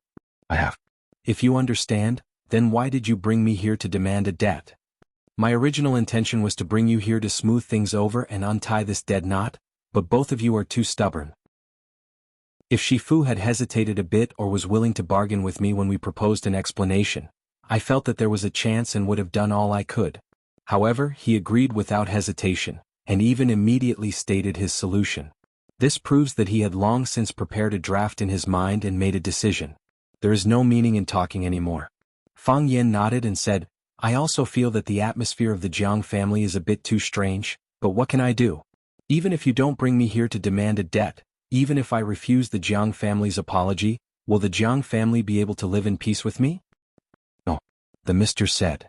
So, do I have a choice? Or is it better to say that simply avoiding will solve the problem I face? The crisis I will encounter? No. If that's the case. Fang Yan squinted his eyes and smiled, a mocking smile appearing at the corner of his mouth. Why can't I act a bit more forceful? And then give Jiang Shifu, that hypocritical old fellow, the middle finger? You gave him the middle finger just now? The mister paused and asked. I did. Fang Yan said. I did it secretly in my heart. It's not that I don't dare, I just feel that doing this is a bit too much of a loser. If word gets out, I'll be laughed at. Fang Yan said. The Jiang family is too strong right now. If I give him the middle finger, others will only laugh at me for overestimating myself, and say that I'm an ant laughing at an elephant for needing to lose weight. But, when the day comes when I trample the Jiang family under my feet, wouldn't everyone's applause be even more enthusiastic when I do this again? Trampling the Jiang family underfoot is what I'm going to do next. Although it sounds a bit difficult, when I faced Jiang Junling, no one thought that I had any chance of winning. The mister looked at Fang Yan and said, So, be the mister of Swallow Dock, I can help you. You're trying to trick me again. The guest left, the host left. After the courtyard door closed, old man Jiang Shifu walked towards the backyard with a teacup in his hand, humming a tune. Every night, he had to water the flowers and plants he planted. He had to do this by himself and no one else was allowed to help. Jiang Shifu placed the teacup on the stone table under the grapevine, and then carried the sprinkler to water the triangle plum in the nursery. General Xing, dressed in white, stood behind him and said with a smile, I could smell the fragrance of the dumplings in the study, and my saliva was about to flow out of my mouth. At that time I wanted the tigress to send me a bowl, but I was afraid that the guests would laugh at me. That kid is really lucky to be able to eat the dumplings that Grandpa personally made. General Xing turned to look at the tigress in the dark corner and said, Is there any more of Grandpa's chives dumplings? If there is, tell the kitchen to quickly make a bowl for me, a big bowl. If there isn't any, give me a bowl of dumpling soup. At least let me satisfy my craving first. The tigress chuckled and said, I know that young master likes to eat this, so I specially asked the kitchen to leave a bowl for you. It should be ready now, right? I'll bring it over for you. General Xing had a satisfied look on his face and said, Go, go. I can't wait. When the tigress turned to the kitchen to bring the dumplings, General Xing said to Grandpa, Today these 2 unwelcome guests are not easy to entertain, right? Unwelcome guests? How evil can they be? Jiang Shifu said without turning his head. How powerful can a cat be? Can it eat people like a tiger? Grandpa, let's not talk about Mr. He has guarded Swallow Dock for decades and his hands and eyes are everywhere. Even that person above him is his brother. Although that kid Fang Yan is young, he is not easy to deal with. We can't be deceived by his appearance. Jiang Shifu turned his head to look at General Xing and grinned. I was just testing you on purpose. I was afraid that you would make the same mistake as the military order. If that kid was really a simple person, how could he force your little brother to the point where it is difficult for him to return home? If he was really an ordinary person, how could he have the guts to run to our Jiang family and flaunt his strength? I had no choice but to make dumplings for him and expel your little brother from the Jiang family to settle the matter? General Xing nodded and said, "It seems that Grandpa's evaluation of him is very high. Giving birth to a son is like a general's order. That old bastard Song Zhanyang really is shameless enough to do anything to support his disciple." Jiang Shifu said with an unfriendly expression. "It's fine if things go smoothly. These words have the smell of fate. But if there are any twists and turns, won't these words become a whip that ruthlessly slaps your face?" Chapter 688. Why did Jiang Junling immediately flee after his defeat, even daring to return to the family? If I were him, I would be too embarrassed to return and have children just like Jiang Junling. His cheap master made him the benchmark of all the heroes in the world. But this benchmark was easily pushed by someone. How could he have the face to return? Coming back would just be adding a joke to the Jiang family. The higher you climb, the harder you fall. Now, if anyone mentions those words in front of the Jiang family again, feel free to slap them. No need to doubt that he definitely doesn't have any good intentions. Even if Jiang Junling were to hide in the remote mountains and ancient forests, he would still feel a burning pain on his face when he muttered those words, right? When it came to matters involving his own younger brother, General Xing was normally unwilling to speak. Moreover, he really didn't know how to respond to this kind of matter. Saying he was good was against his heart, saying he was bad was jealousy. Simply not saying anything was the proper thing to do. The Fang Yan of the past wasn't even worth mentioning compared to Jiang Junling. Does anyone think that Fang Yan can defeat Jiang Junling? It really is unexpected. General Xing said with a wry smile. At that time, Fang Yan was just an earthworm, his entire body soft and limp, seemingly without any strength. However, this earthworm that didn't have a single bone in its body was able to push through the hardest soil. Jiang Shifu said with a serious face, even if its body was chopped into 8 or 10 pieces, it would still be able to live well. This is a true hero, this is a person truly worthy of admiration, an opponent worthy of respect, an enemy worthy of reverence. A person should be an earthworm, don't think about being a flood dragon. Even if you really are a flood dragon, wait until you know how to move clouds and summon rain before revealing your true form. Otherwise, you would have long since been slaughtered by others. Grandfather, I understand. General Xing nodded with a serious expression. I will definitely be careful and cautious, and definitely won't make the same mistakes as the military orders. It's good that you understand, Jiang Shifu said. Because of that brat, our general family has suffered heavy losses. Your fifth uncle has a knot in his heart and is resentful. No matter how arrogant Junling is, he is still a capable child of our general family. He has suffered losses time and time again and has been bullied time and time again. The general family does not look good. What does Grandpa mean? I say that people should learn from earthworms, but don't wait for the earthworm to ascend and become a flood dragon, General Shifu said softly. That brat has the support of the Qin family and he also has Chao Yan to rely on. He has turned Flower City into his own backyard, so we can't give him another chance. He was a wolf from Zhongshan, and when he succeeded, he became arrogant. When he becomes powerful, the first thing he'll destroy will be our Jiang family. Since the war has already begun, General Xing looked up at the dark night sky and said, then let me end it. The tigress brought over the freshly cooked dumplings. General Xing took it and hurriedly picked one up and stuffed it into his mouth. With a face full of happiness he said, I really wouldn't exchange it even for an immortal. Within the red walls, Fang Yan was like a granny who had just entered a grand view garden for the first time. He looked around curiously at everything he saw.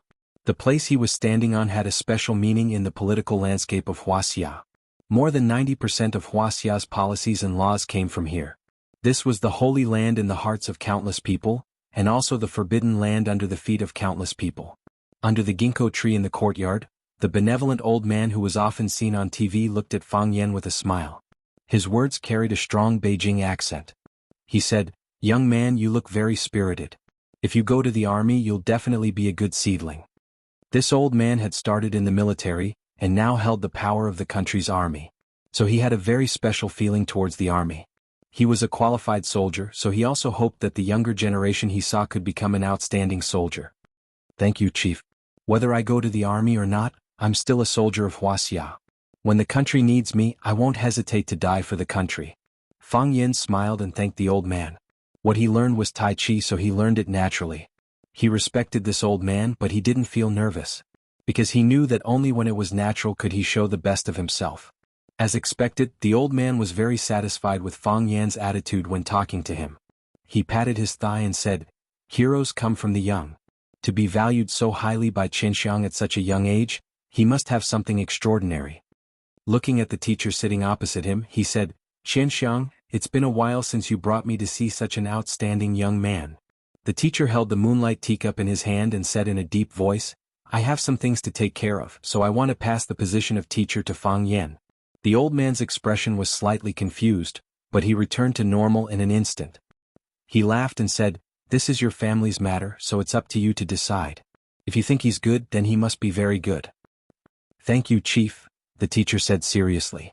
The old man waved his hand and said, "Qianxiang, let's not talk about this between us. This moonlight teacup is not bad, right? You know that I've always liked collecting cups, and this moonlight teacup is my favorite among my many collections. Only when Qianxiang comes, I can't help but show it off to you. Usually, even I can't bear to drink tea with it. I'm afraid that I'll accidentally break one. No matter how precious something is, it will only have its value after it's used. What's the value of something that can't be used?" The teacher said with a smile. "You're too naive." The old man laughed and said, "That's true. But sometimes, even if you know you've made a mistake, you still don't want to correct it. Most of the time we make mistakes in the name of love." "That makes a lot of sense," the teacher said. "I just made a big mistake in the name of love. Now I'm taking this kid around to atone for my mistake." After chatting for more than 20 minutes, the secretary came over and whispered in the old man's ear that the prime minister of a certain country had arrived and was waiting in the conference room. The old man's time was counted by minutes and seconds. Every minute and every second was filled up over the course of a few days or even earlier. When he found out that the teacher had brought Fang Yan over, it was not easy for him to take such a long time to meet with them. The old man waved his hand to show that he understood. He looked at the teacher with a face full of guilt and said, "Qianxiang, I still have something to take care of today. When I'm completely free, I'll go to Swallow Dock and stay there for a few days. We'll drink and play chess and have a good time. Then I'll wait for you." The teacher also stood up and said, "Go do your work. We won't disturb you anymore." The old man nodded and looked at Fang Yan. "Fang Yan, I think we'll have many opportunities to meet in the future. Is that so?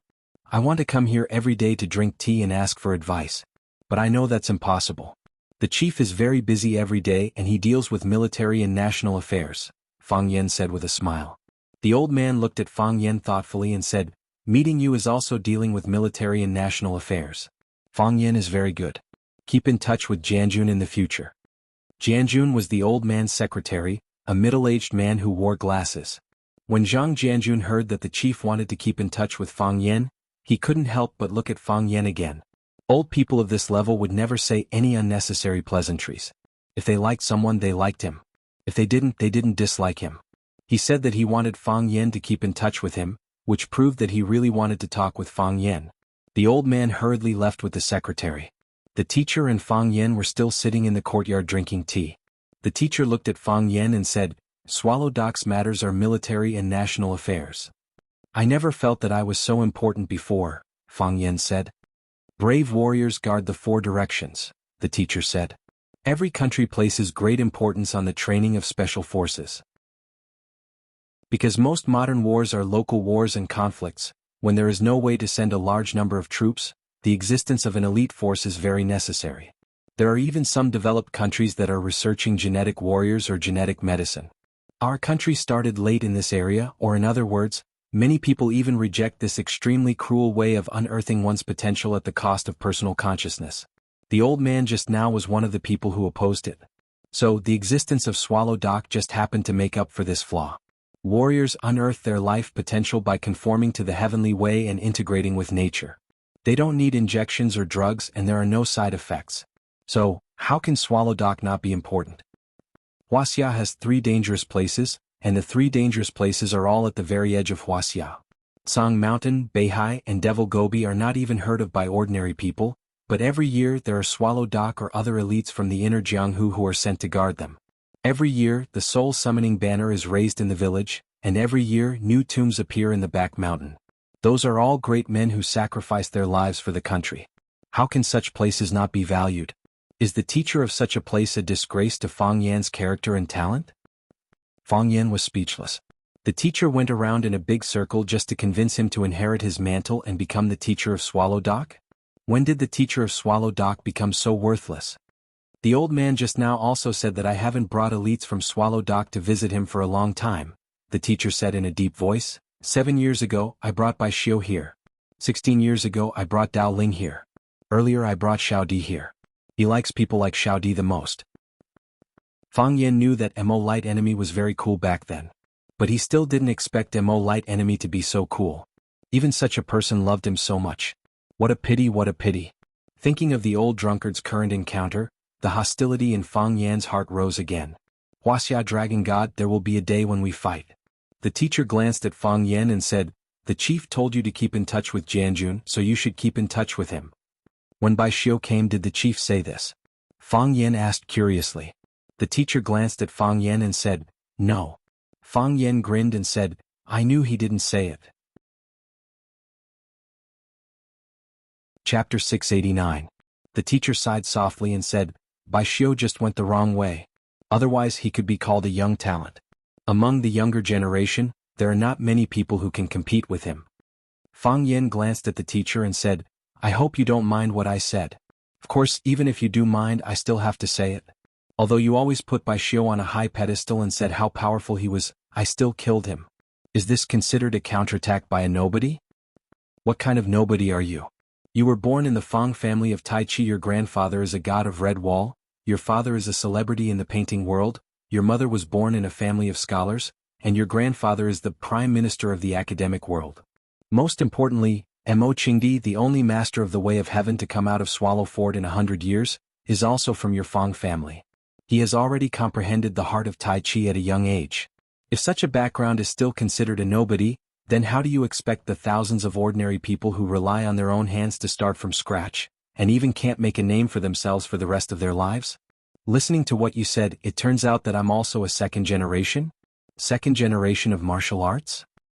It's because you're too outstanding that the opponents you provoke are people like Jiang Junling. Otherwise, how could things have developed to this stage? Being too outstanding is also a kind of original sin. Fang Yan shook his head helplessly. Whether it's Bai Xiu or Jiang Junling, they're both enemies because I'm too outstanding. But, can you blame me for that? It's just that they're too narrow-minded. Yi Gentle is also outstanding. I'm always beaten black and blue by her, but have I ever been jealous of her? I even like her very much and I'm even willing to marry her. The teacher smiled helplessly and said, you're a man but you're quite jealous. This is not jealousy. Fang Yan said. How can I be jealous of Bai Xiu? I just strongly condemn some of his actions. If you're good enough, the worst that can happen is that you'll be killed by someone even better than you. However, if you were not outstanding enough, you would be drowned by thousands of ordinary people like you. No one could see your face and no one was willing to listen to you. No one would care whether you were happy or sad. You looked like you were walking in a lively crowd, but in fact, you only had yourself as a companion. Which one will you choose? I don't want to be killed by outstanding people and I don't want to fade into the crowd. I hope I can be the center of attention when I walk in the crowd. I hope that every word I say, there will be countless people to listen to me carefully. I laughed and the others laughed too. If I cry, someone will cry with me. Fang Yan looked at the teacher with a serious expression and said, I hope to be able to live an outstanding life. When a wild goose flies over people's heads, it still knows to scream a few times at the top of its voice to let people know that it has been here. The teacher nodded in praise and said, it is not easy for us to come to this world, how can we not leave behind something? What kind of people are the big winners in life? The heroes who fought bravely, the pillars of the country, the great poets who left their names in history for thousands of years, their names shone in the long river of history and were commemorated and sung by countless people. They were the real winners in life. Some people can manage for a lifetime while others manage for generations. Fang Yan, I hope you can become that kind of person. I also know that you have the ability to become that kind of person. Fang Yan was silent for a moment, then said, so what should I do? Come with me to see someone. See who? Fang Yan asked. A very important person, the teacher said. More important than Jiang Shifu and the bureau chief? Fang Yan was shocked. 100 times more important than Jiang Shifu and the bureau chief, the teacher said with absolute certainty. Fang Yen was so shocked that he could not speak. The teacher asked if Fang Yen had time today and Fang Yen said yes. So the teacher brought Fang Yen to Yanjing to see the old general Jiang Shifu and the old chief behind the red wall. These two old men were influential figures in Wuxia. One could stir up the economy of a country with a stomp of his foot, and the other could mobilize millions of lions with a word. Especially the latter one, he had a decisive position on the map of the entire world. But the teacher said that he was going to bring Fang Yen to see someone 100 times more important than them. What kind of person was that? Fang Yan's face was flushed, and his body trembled slightly. He knew that the teacher had a very deep network of connections, but he did not expect that he could follow behind him and see all the heroes in Yanjing. Out of the red wall, across the moat, through the black tortoise gate, turned right on Chang'an Street, and entered the old Hui Min Street. After passing a dozen shops, the teacher stopped in front of a small noodle shop. Fang Yen looked up and asked, "Is this the place?" "This is the place," the teacher said with a nod. In order to prove that he did not lie to Fang Yen, he pushed the door open and walked in. Fang Yen looked up again at the name of the noodle shop, a bowl of mixed sauce noodles. Only then did he push the door open hesitantly and walk in. The teacher had already found a seat and called out, "2 bowls of mixed sauce noodles." Fang Yen sat across from the teacher and said, "Teacher, where is the big shot you mentioned?" "Right here," the teacher said. Fang Yen looked around at the simple facilities of the noodle shop and said, "Why is the big shot here?" "The chef of this noodle shop is a big shot. He is a hidden master." Fang Yen asked with wide eyes, his face full of expectation. "The mixed sauce noodles he makes are very delicious," the teacher said. Fang Yen wanted to jump up and curse. "These old guys, your humor is not humorous at all. I hate listening to your jokes the most. Who can be more important than the chef of mixed sauce noodles who can fill our stomachs and not starve to death?" The teacher saw Fang Yan's disappointed expression and said with a smile, "This mixed sauce noodles is the most authentic in Yanjing. Every time I come to Yanjing I have to come here to eat. In the beginning I could eat 3 bowls at a time. Later I could only eat 2 bowls. Now I can only eat 1 bowl." Fang Yan did not want to talk to him. No matter how delicious the mixed sauce noodles are, it is just a bowl of mixed sauce noodles. This old man is too much. If you want to eat something good, you can just tell me. I'll lead the way and I'll treat. Was there a need to be so secretive? The greater the hope, the greater the disappointment. Fang Yan was in a very bad mood now. "You're here." A crisp voice with a Beijing accent sounded beside his ear. Fang Yan looked up and saw a girl in a white dress walking towards them. The girl was young and immature. Her soft long hair draped over her shoulders and she wore a floral apron around her neck. She looked fresh and refined. The girl walked in front of Fang Yan and the teacher. She smiled at Fang Yan and said to the teacher, "Grandpa Long, do you want 2 bowls of mixed sauce noodles?" "Little Bai, didn't you go to school today?" "Grandpa Long, today is Sunday. I don't have to go to school. Did you forget?" The girl looked very familiar with the teacher and replied with a smile. The teacher nodded and said with a smile, "So it is Sunday. Grandpa, you are confused. Grandpa Long, you are confused about small things but you are smart about big things." The girl winked at Fang Yan and said jokingly, "No one is smarter than you. You little brat, you only know how to flatter Grandpa," the teacher said with a smile. "But this time Grandpa has no gift for you." "Humph," the girl wrinkled her nose and said with dissatisfaction, "I knew you didn't bring me a gift. You stingy brat, drink cold water." "Ah, I don't want to drink cold water. I came to eat mixed sauce noodles." The teacher smiled happily and the wrinkles on his face smoothed out a lot. It could be seen that he liked this little girl very much.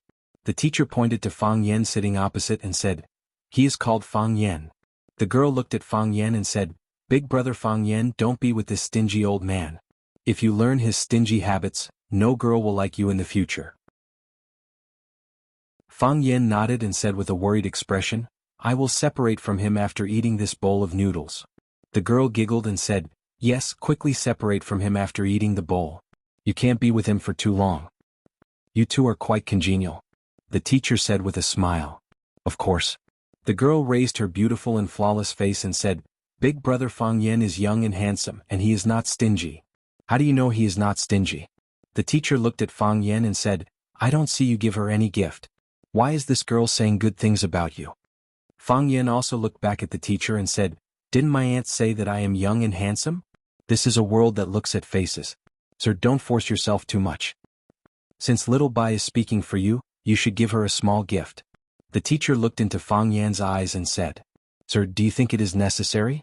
Fang Yan looked at the teacher and asked. The teacher nodded seriously and said with a firm voice, It is very necessary. Fang Yan thought for a moment and took out a heart-shaped stone from his pocket and said, I accidentally found this when I was walking by the river. The girl took the stone and said happily, Ah, it is the same type as Li Chen. Chapter 690. The same as Li Chen? Fang Yan was stunned for a long time and asked, What's the same as Li Chen? Don't you know? The girl had a contemptuous expression that said, Uncle, you're out, and said, There's a very handsome teacher in our school named Li Chen. Every time he pursues a woman, he will give her a heart-shaped stone. The girl raised the small stone in her hand and said, It's exactly the same as this one. Later he fell in love with Teacher Wang from our school. Teacher Wang posted a photo of the small stone on WeChat and said that it was accidentally picked up by Teacher Li Chen while walking by the river. It represented his wholehearted love for her.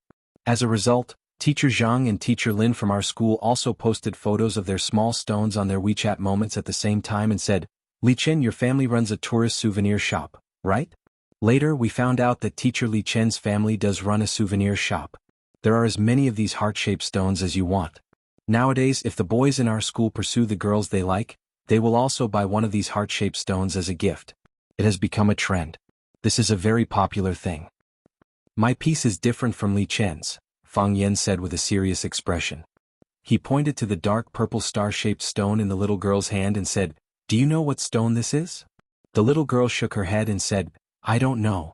Isn't it just a stone? This is a meteorite, Fang Yan said. It's a meteorite that hasn't burned out outside of Earth. It deviates from its original orbit or quickly falls to Earth in pieces. The meteors we often see are these large stones that are burning and finally disappear completely, or a small piece falls on Earth. A meteor that hasn't burned out isn't rare, but it's extremely rare for it to turn into such a heart shape after burning. Don't you think this stone is much heavier than a small stone of the same size? The girl rubbed the heart-shaped stone in her palm and looked at Fang Yan with admiration. She said, Brother Fang Yan, you're amazing.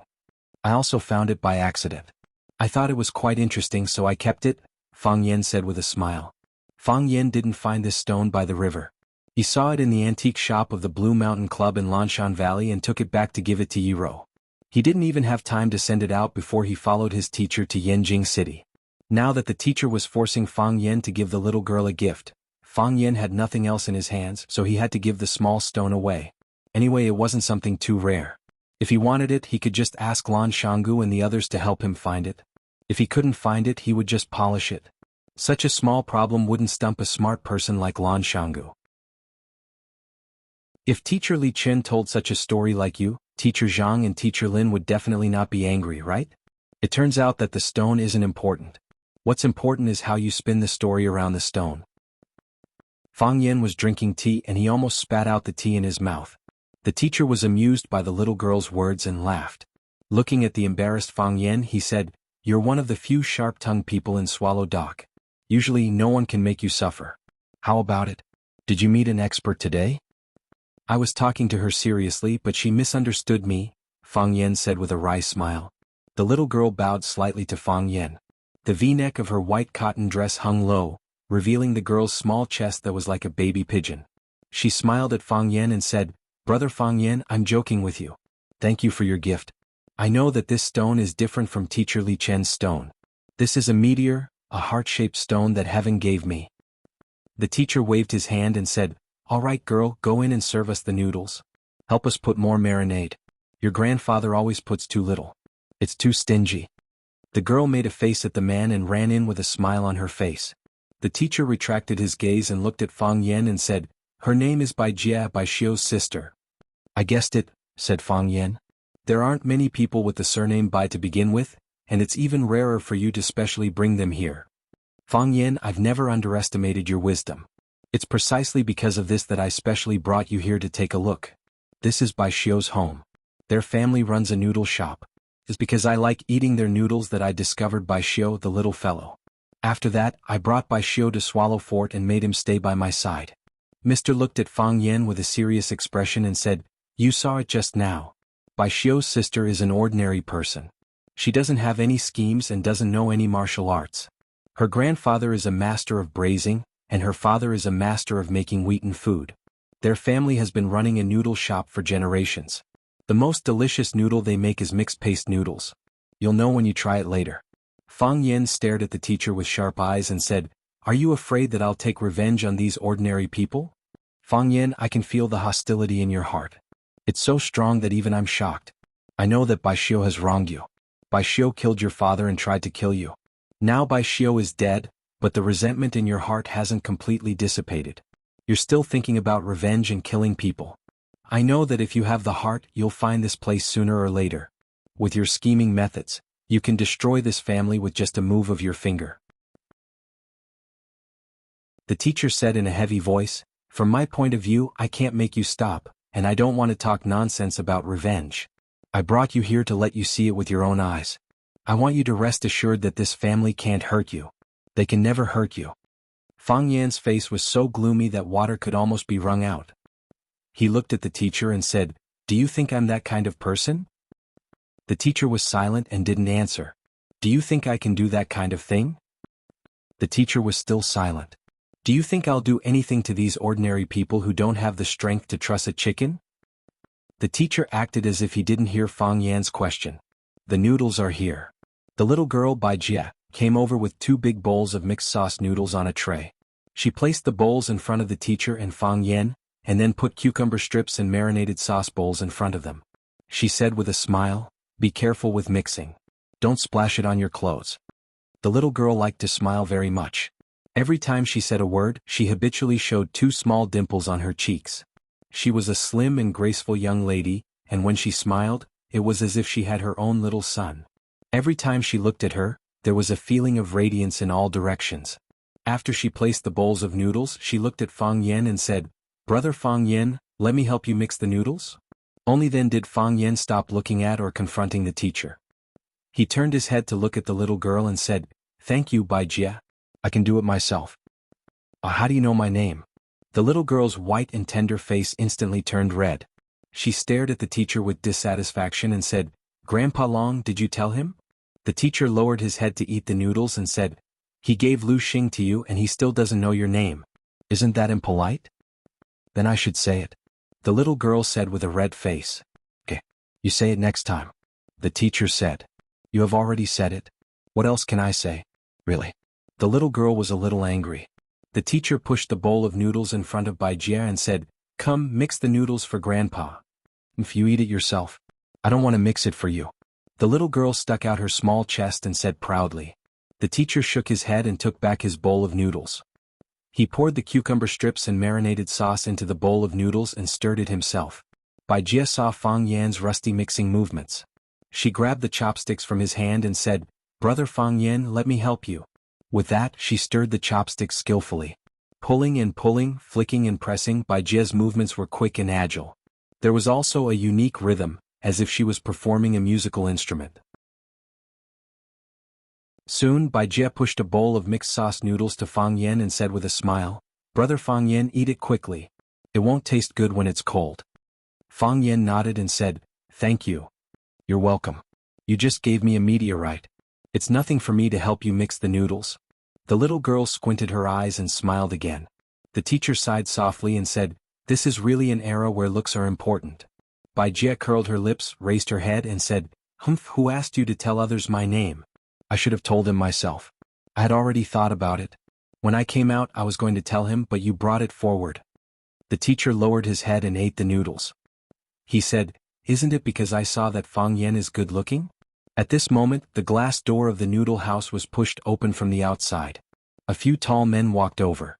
When the bald man saw Bai Jie, who was standing beside Fang Yan talking and laughing, his eyes immediately lit up and shouted, "Bai Jie, Big Brother wants to eat your underwear today." As soon as this sentence came out, the group of men laughed unscrupulously.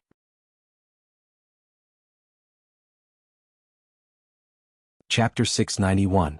The bald man laughed arrogantly. He was very proud of his classic line. If he could, he really wanted to have a loudspeaker in his hand so that the whole street could hear the joke he unintentionally said. What a humorous and witty line, it was tens of thousands of times better than those written by novelists.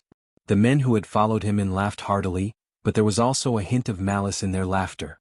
Regardless of whether he really thought that his words were interesting, or that he was vulgar or obscene, he still had to take care of his face. After all, he had to pay the bill every time he ate, so he had to give something in return, right?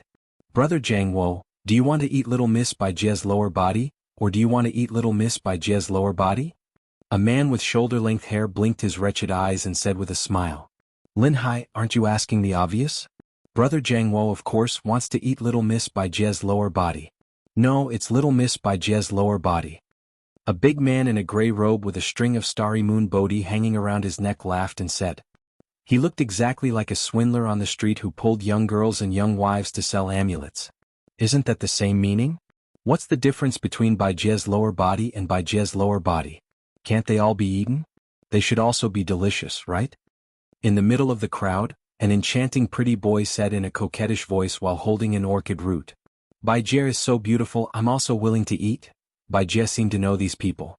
Her face was ruddy, her cheeks puffed up, and her eyes stared at the bald man with murderous intent. She said, Kong Jiangwo, don't talk nonsense. Who wants to eat your lower body? Don't even think about it. Go away, don't enter my shop. Hearing Bai Jie's answer, Kong Jiangwo became more energetic and strode toward Bai Jie. His huge body stood in front of the thin Bai Jie like a big grizzly bear coveting a little white rabbit. The little white rabbit felt that it was impossible to escape even if it had wings. She said, Little sister Bai Jie, is there a problem with your words? Is your family running a noodle shop? Since it's a noodle shop, brothers, if you don't give us lower body to eat, are you going to give us egg fried rice?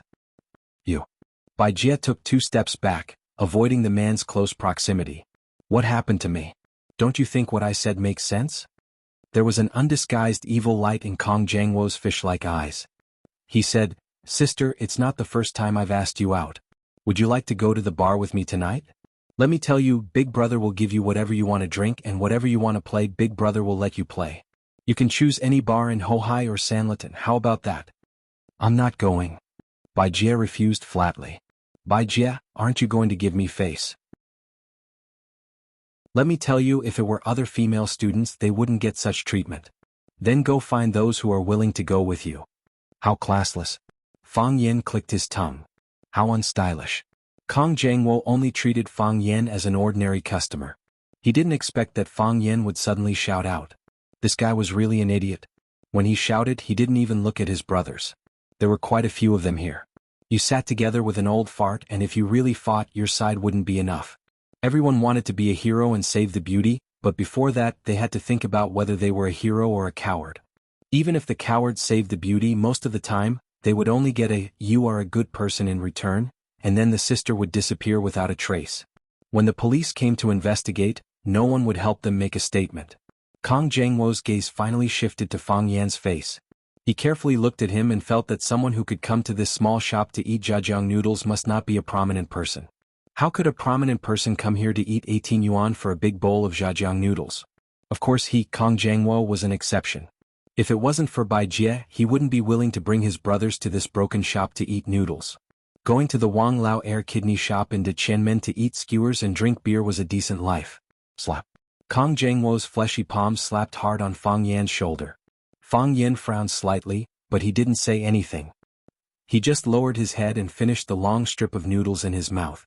He had to admit that Bai Xiu's jajang noodles weren't as delicious as the teacher said. No matter how delicious it was, wasn't it just a bowl of jajang noodles? Moreover, the diced meat was so little and the marinade wasn't spicy enough. He didn't know how this broken shop could stay open for so many years. Why didn't Bai Xiu starve to death in the past? While thinking about this, Fang Yan opened the chili sauce bottle on the table and poured a big spoon of chili oil on the dough. He stirred it vigorously, and the taste was especially different. It was so spicy that it was refreshing.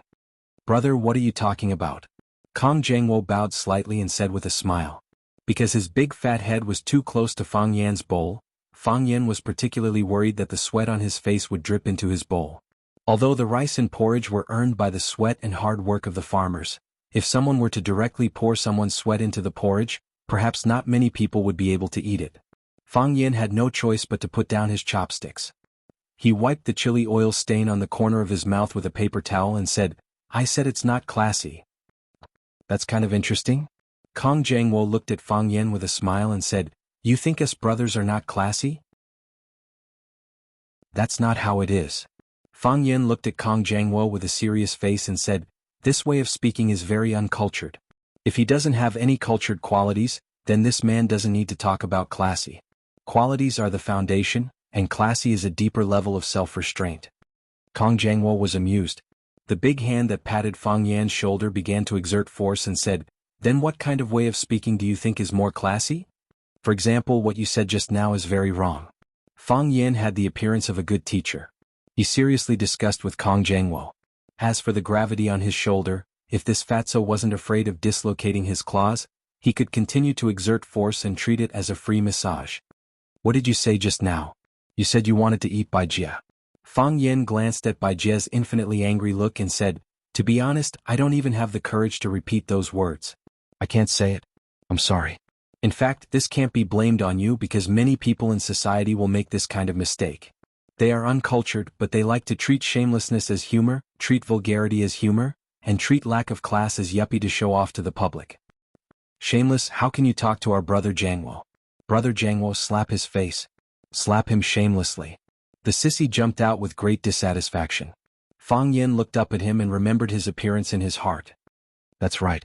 Look at how arrogant he is, as if he's some powerful person. The swindler pointed in the direction of the red wall and said, do you know what that place is? If you're really powerful, you can walk around there for a man to see. I just came out from there. Fang Yan answered truthfully. The man who was eating his noodles with his head down looked at Fang Yan and said, don't show off your wealth. The group of punks was stunned for a moment, then they laughed. The sissy clutched his stomach and said, I'm dying of laughter, I'm dying of laughter. This little guy is really cute. Brothers, did you hear that? He said that they just walked around there. Do you believe him? Whether you believe it or not, I believe it anyway. This guy, this time we kicked an iron plate. Haha, I'm dying of laughter. We really had to go there. Fang Yan explained with some unwillingness. He was indeed a powerful person and they really kicked an iron plate. Why didn't they want to believe his judgment? Kong Jiangwo's face was gloomy, and the hand that patted Fang Yan's shoulder became more forceful. He said, since brother said so, then you have to tell me what is a real humorous yuppie. Let us brothers have a good experience. Kong Jiangwo also felt very strange. He usually liked to play with walnuts and his hand strength was not small. He had pinched someone before. When his palm touched the kid's shoulder, the guy immediately cried and begged to let go. What's wrong with this kid? I've used so much strength but he didn't notice at all? Or, I don't have any strength in my body today? Well, since you're humbly asking for leave, then I'll give you a good lesson. Fang Yan nodded with a smile and said, Wuxia's words are broad and profound. Any random combination will have endless wonderful uses. For example, let's use the phrase, the goddess's lower part is a little salty, as an example. Bai Jie's face was frosty. She angrily stomped her feet and said, Big brother Fang Yan, how can you say that? Oh, I'm not talking about you. Fang Yan quickly explained, I'm talking about the goddess. You can just treat the goddess as another woman. Fang Yan looked at Kong Jiangwo's friends and asked in a professional and responsible tone of a teacher. Think about it, how many layers of meaning does this sentence mean? 2. The sissy raised his hand and answered. The first layer means that the goddess's lower part is a little salty. The other layer, I'm embarrassed to say it. Anyway, you guys can think about it yourself. Chapter 692. Correct answer. Fang Yan hit the edge of the bowl with his chopsticks and praised. This sissy student answered correctly. The goddess's lower part is a little salty. This sentence literally has two meanings. We can simply misunderstand that he is evaluating the goddess's noodles with too much salt. Of course, it can also be very unhealthy to think in another direction. So, it depends on the relationship between the receiver and the speaker. If the receiver and the speaker are ordinary friends, then it is an evaluation of the noodles. Even if the receiver is very dissatisfied with the sentence because there is another meaning to cover it up, it will also make people feel that it is harmless. If the two people are ambiguous or in a relationship, then it can be extended in another direction, that is, it will increase the interaction between the two people, and also increase the interest. Erotic but not obscene, interesting but not obscene, this is the charm of language. To evaluate a man's charm, it is not whether he has told pornographic jokes in front of others, but if he tells a pornographic joke, everyone thinks he is funny and meaningful, and everyone likes him very much. Fang Yin glanced at Kong Jiangwo and said, "You went straight to the point, saying that you want to eat the goddess's lower part. You have blocked your way out. You are naked and do not hide your lustful shamelessness and restless desire in your body. The disadvantages of this kind of expression are: first, it proves that you are a hooligan. Second, it proves that you are an uncultured hooligan. Third, girls will never go to a bar with this kind of uncultured and unclassy hooligan. I'm talking about good girls. If you throw out 1,000,000, there will still be a lot of bad women who are willing to be inhuman for you." Everyone looked at Fang Yin with wide eyes as if they were looking at a dinosaur from Jurassic World. This guy doesn't want to live, right? Kong Jiangwo's friends thought. This guy definitely doesn't want to live. Kong Jiangwo thought. Brother Fang Yin is so interesting. Bai Jie's annoyance turned into a blush, and she looked at Fang Yin without blinking. This kid. The man raised his head to look at Fang Yin for a while, and then lowered his head to eat his noodles. For an old man like him, there really weren't many things in this world that could surprise him. Even when his disciple Bai Xiu was killed by Fang Yin, he only sat there in a daze for a while before understanding many things. Brother Jiangwo.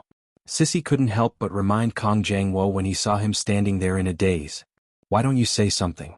Scold whatever you want and do whatever you want, we will help you. Don't stifle yourself to death. Kong Jiangwo was indeed about to be suffocated by Fang Yan's words. He was angry. He was furious. He felt that he had lost face. It wasn't easy for him to say such a humorous sentence. In order to leave a deep impression on Bai Jie, he thought about his first line for 3 days and 3 nights. How could it be criticized by this kid as worthless? Not only was it worthless, but he also said that he was a hooligan. Yes, he was indeed a hooligan. He didn't deny this. There was nothing wrong with being a hooligan. There was beer to drink, skewers to eat, no need to clock in every day and no need to be pressured by the boss. However, saying that he was an uncultured hooligan was a slap in the face. Who's uncultured? Who's uncultured? I don't King have anything else but culture. Kong Jiangwo's face turned from white to black to purple, and finally from purple to crimson. His expression was ferocious and his eyes were fierce. He clenched his big hand on Fang Yan's shoulder and said while gritting his teeth, "You said that I'm uncultured, you said that I have no style. I want to see if you have any culture, if you have any style. When we fight later, don't cry." Bai Jie was anxious and shouted, "Kong Jiangwo, let go of me. If you don't stop, I will call the police." Then call the police. Who do you think the police will help when they come? Kong Jiangwo suddenly turned around and looked at Bai Jie like a vicious dog. He scolded, "Little bitch, sooner or later I will force myself on you." A person's lack of culture and style would also be reflected in this aspect. He would turn hostile whenever he wanted. Because he had no faith in his heart, he didn't care about credibility. Except for the fear of violence, everything else was bullshit to him. They could be trampled and violated. Bai Jie wasn't used to this kind of dialogue. She opened her mouth, but she didn't know what more powerful words to refute Kong Jiangwo. He could scold her as a little bitch and say things like, "Sooner or later, I will force myself on you." However, she couldn't scold Kong Jiangwo as a big bitch and "sooner or later, I will force myself on you." If she really scolded him like that, Kong Jiangwo should be happy, right? In terms of scolding, women were born weak. The man raised his eyebrows slightly. He didn't think it was a big deal. He didn't even put Kong Jiangwo and the other little trash in his eyes. However, he didn't like others scolding Bai Jie. Because he really liked this little girl who always acted coquettishly or sulked at him. He treated this girl like his own granddaughter. This kind of feeling was even deeper than his feelings for Bai Xiu. He hoped that Bai Xiu could become a talent, could become a teacher of Swallow Dock, and could become a pillar of the country. However, when facing Bai Jie, he had no hope. He only hoped that she could be happy. Therefore, he raised his head and looked at Fang Yan again. What he meant was, "Kid, don't quarrel when you can fight." "It's okay." Fang Yan looked at Bai Jie, whose face was red and eyes were filled with tears of grievance, and comforted her with a smile. "Don't be fooled by this guy's fat head and big ears. In fact, his body doesn't have much strength at all. His hand was on my shoulder for a long time, but he was actually massaging me." Hearing Fang Yan's words, Bai Jie's tears turned into a smile. She reminded him, "Be careful." The others weren't happy. The pretty boy looked at Fang Yan with jealousy and said in a resentful voice, "Brother Jiangwo, can you use more strength? Don't tell me you've fallen in love with this pretty boy? Look, he has a sharp tongue and doesn't know how to serve people at all. He's not worthy of you at all. Jiangwo, if you don't have strength, let me help you." The swindler in a Taoist robe said aloud. They all knew Kong Jangwo's strength. Kong Jangwo used so much strength for a long time, but the kid didn't even kneel down and beg for mercy. He didn't even show an expression of discomfort. Wasn't the truth in front of them? Kong Jangwo threw the match. F***ck your grandma? Kong Jangwo couldn't stand Fang Yan's sarcasm, and he didn't want to be looked down by his companions. He grabbed Fang Yan's shoulder with one hand, holding him so that he couldn't get up or struggle. His other hand clenched into a fist and smashed fiercely towards Fang Yan's head. Oh! The wind from the fist blew. Oh! Bai Jia was so scared that she closed her eyes. Silence. Dead silence. Bai Jia opened her eyes in confusion and found that Kong Jangwo's fist was caught in Fang Yan's palm. Bai Jia's small mouth turned into an O shape as she looked at everything that happened in front of her in astonishment. Big brother Fang Yan, you look very powerful. Fang Yan looked at Kong Jangwo's fat face in front of him and said with a smile, can't you use a little more strength? Bah! Kong Jangwo spat at Fang Yan's bowl of noodles. Fang Yan stared at this scene with his eyes wide open. He didn't have time to stop it, nor did he think about intercepting it. He really couldn't understand how could a righteous hooligan do such a disgusting thing. You're really... Fang Yan weighed the words in his heart and said, a pile of stinking mud. Fang Yan grabbed Kong Jangwo's wrist and began to exert force. Kong Jangwo once again heard his fingers cracking. His expression became hideous and distorted again, and large beads of sweat began to drip from his forehead. Let go. Kong Jangwo endured the pain in his hand and put on an expression that he could completely endure it. This was a move he learned from Fang Yan. He said calmly, let go. Of course Fang Yan wouldn't let go. You bullied Bai Xiao's sister. Although I feel a little uncomfortable, I also feel a little happy. Who asked her to be Bai Xiao's sister? But you spat in my bowl, this is unacceptable. Fang Yan continued to exert force, and Kong Jangwo's hand continued to make cracking sounds. But this time it was not as clear as before. All that could be heard were intermittent muffled sounds, as if the bones deep in the flesh were bursting. Let go. Kong Jangwo couldn't hold it anymore. He was not only sweating but also crying. Kong Jangwo, who had just said to Fang Yan, don't cry later, was crying. He was sobbing and looked heartbroken. Dad, please let go. Dad, I was wrong. I know I was wrong, I won't dare to do it again. Grandpa, Grandpa, Grandpa, Grandpa. Kong Jangwo didn't continue to call Fang Yan ancestor, because as he spoke, his body began to tremble. Then, his vision darkened and he fell straight on the floor. Bang! Kong Jangwo's huge body smashed on the floor tiles of the noodle house, and several cracks appeared on the floor tiles. Fang Yan was shocked. If this guy said that he didn't practice the iron plate skill, it would really be unbelievable. Chapter 693. Kong Jangwo's fist had become a fist and it would always be a fist. The bones in his palm had been deformed by Fang Yan. Even the most brilliant surgeon would not be able to restore his fist. It was precisely because of this that he simply died from the pain. Towards bad people, Fang Yan was indeed not as kind and benevolent as he appeared to be. Kong Jangwo fell to the ground unconscious. Kong Jangwo's companions were all shocked. The sissy ran over and shook Kong Jangwo's body with all his might. His voice was shrill as he shouted, Brother Jangwo. Brother Jangwo. He raised his head to look at Fang Yan. With a fierce expression he roared, Brother Jangwo is dead. I don't want to live anymore. I want to fight you to the death. He waved his claws and pounced toward the direction where Fang Yan was sitting. Bang! Fang Yan kicked him, and the sissy's body rolled non-stop in the noodle shop. Crack, crack. His body crashed into the leg of another table. Perhaps it was because Fang Yan used too much force, or perhaps it was because the table leg had not been maintained for a long time. With a kacha sound, the table leg broke into two. Crash. The bottles of soy sauce, vinegar, chili sauce and other condiments on the table all fell down, hitting the sissy's face and body.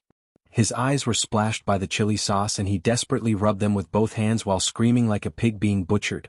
The moment he rubbed them, the sound of his screams became even more unbearable to listen to. Fang Yan stared at him coldly and said, I'll remember you. Just now you asked your brother Jangwo to slap my face.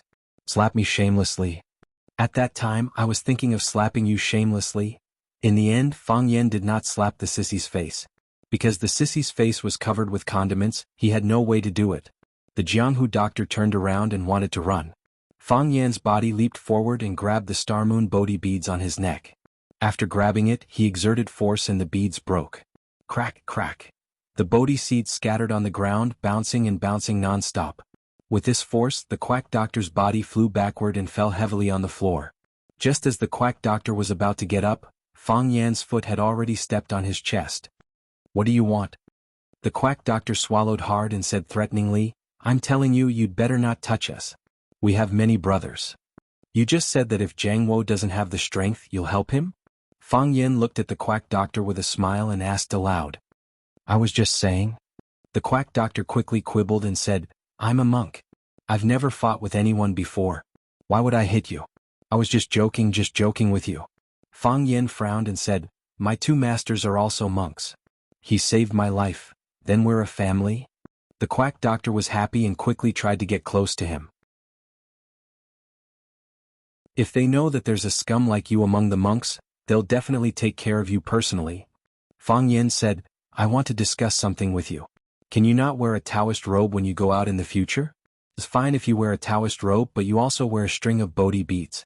Your appearance is too ugly and your taste is too low. It will lower the overall appearance and aesthetic taste of our Tao sect." "No problem. No problem. I won't wear it in the future. I definitely won't wear it."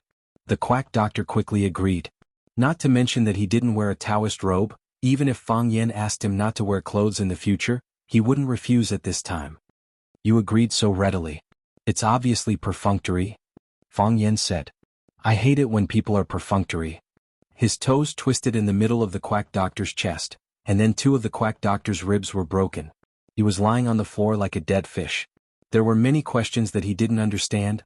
The others wanted to escape, but Fang Yan shouted, "Come back." So, everyone stopped at the door and didn't dare to move. "Are you going to leave like this?" Fang Yan asked coldly. Plop, the long-haired little gangster knelt on the ground, kowtowed and begged for mercy, saying, Grandpa, we were wrong. We kicked an iron plate this time. Please forgive us, please, we won't dare to do it again." Then he kowtowed to Bai Jia and said, "Miss Bai Jia, please help us. We owe you a favor. We won't dare to harass you again. If you have any difficulties, just say it to us." Bai Jia bit her lower lip and didn't speak up for this group of gangsters. Two more people knelt down. They didn't want to have their bones broken like Kong Jiangwo and the quack doctor. There were also two guys who had the spirit of not kneeling down and kowtowing even if their heads were broken and their blood flowed. Although they were full of fear for Fang Yan's means, they still stood proudly. Their calves were shaking non-stop. "Whoever threw the trash can take it away." Fang Yan pointed to Kong Guijian and the quack doctor who were lying on the floor and said fiercely, "Take them away from me, don't affect our appetite." The group of gangsters didn't dare to refute. They quickly helped Kong Guijian and the quack doctor to carry them out. "Hey, you guys, wait for me." The sissy got up from the ground and chased outside. Opposite the bowl of Zhejiang Noodles restaurant was a dilapidated tea house. On the second floor, near the window, a man wearing a baseball cap saw the ruffians fleeing in panic. He took out 100 yuan and placed it on the table. Then he went downstairs and walked in the opposite direction of the ruffians. He was like a bystander watching an interesting play.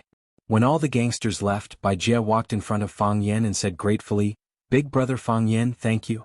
Are you okay?" "I'm fine." Fang Yan smiled and shook his head. "Big brother Fang Yan, I didn't expect you to be so powerful. With just one move you knocked down all the bad guys." The little girl confirmed that Fang Yan was really fine and became happy again. She said, "Kong Jiangwo and the others are too bad. Relying on their connections, they usually swagger around on this street. Before this they came several times. Every time they wanted to make a move on people. So annoying, they won't come looking for you in the future." Fang Yan said with a smile. The little girl nodded seriously and said, "Big brother Fang Yan taught them a lesson today. They won't dare to come again in the future." Knowing that Fang Yan's bowl of noodles was spat on, Bai Jia said, "Big brother Fang Yan, I'll ask Grandpa to make another bowl of Zhejiang noodles for you. Don't eat this bowl. Let's go. I'll take you to the backyard to wash your hands." Fang Yan nodded and followed Bai Jia to the backyard.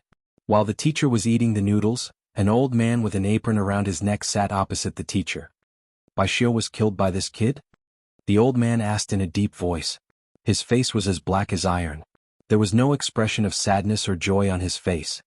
"His name is Fang Yan." The teacher put down the chopsticks in his hand, sighed softly and said, "Like Bai Xiu, he is the most outstanding young man in Swallow Fort. What a pity." Just now, I thought of poisoning the bowl of noodles. The old man said. The teacher nodded and said, I know. I also had this worry, so after the noodles came, I tasted them first. That kid was brought by me. Even if there was poison, I had to taste the poison for him first. I've eaten your Zhejiang noodles for decades. If there's any strange smell, I can easily tell. You can't fool me. I knew you would taste the poison for him, so I held back and didn't poison it. The old man said. I don't blame him. But I just want him to die. What happens after he dies? The teacher's expression was calm, as if everyone was discussing a very insignificant matter. What happens after he dies? Will there be anyone from your Bai family who can survive? You know Bai Xiu's ability. Even he couldn't touch Fang Yan. Bai Xiu was killed by him. You can imagine what kind of scheming methods this kid has. I brought him to see Jiang Shifu. I brought him to see the old chief.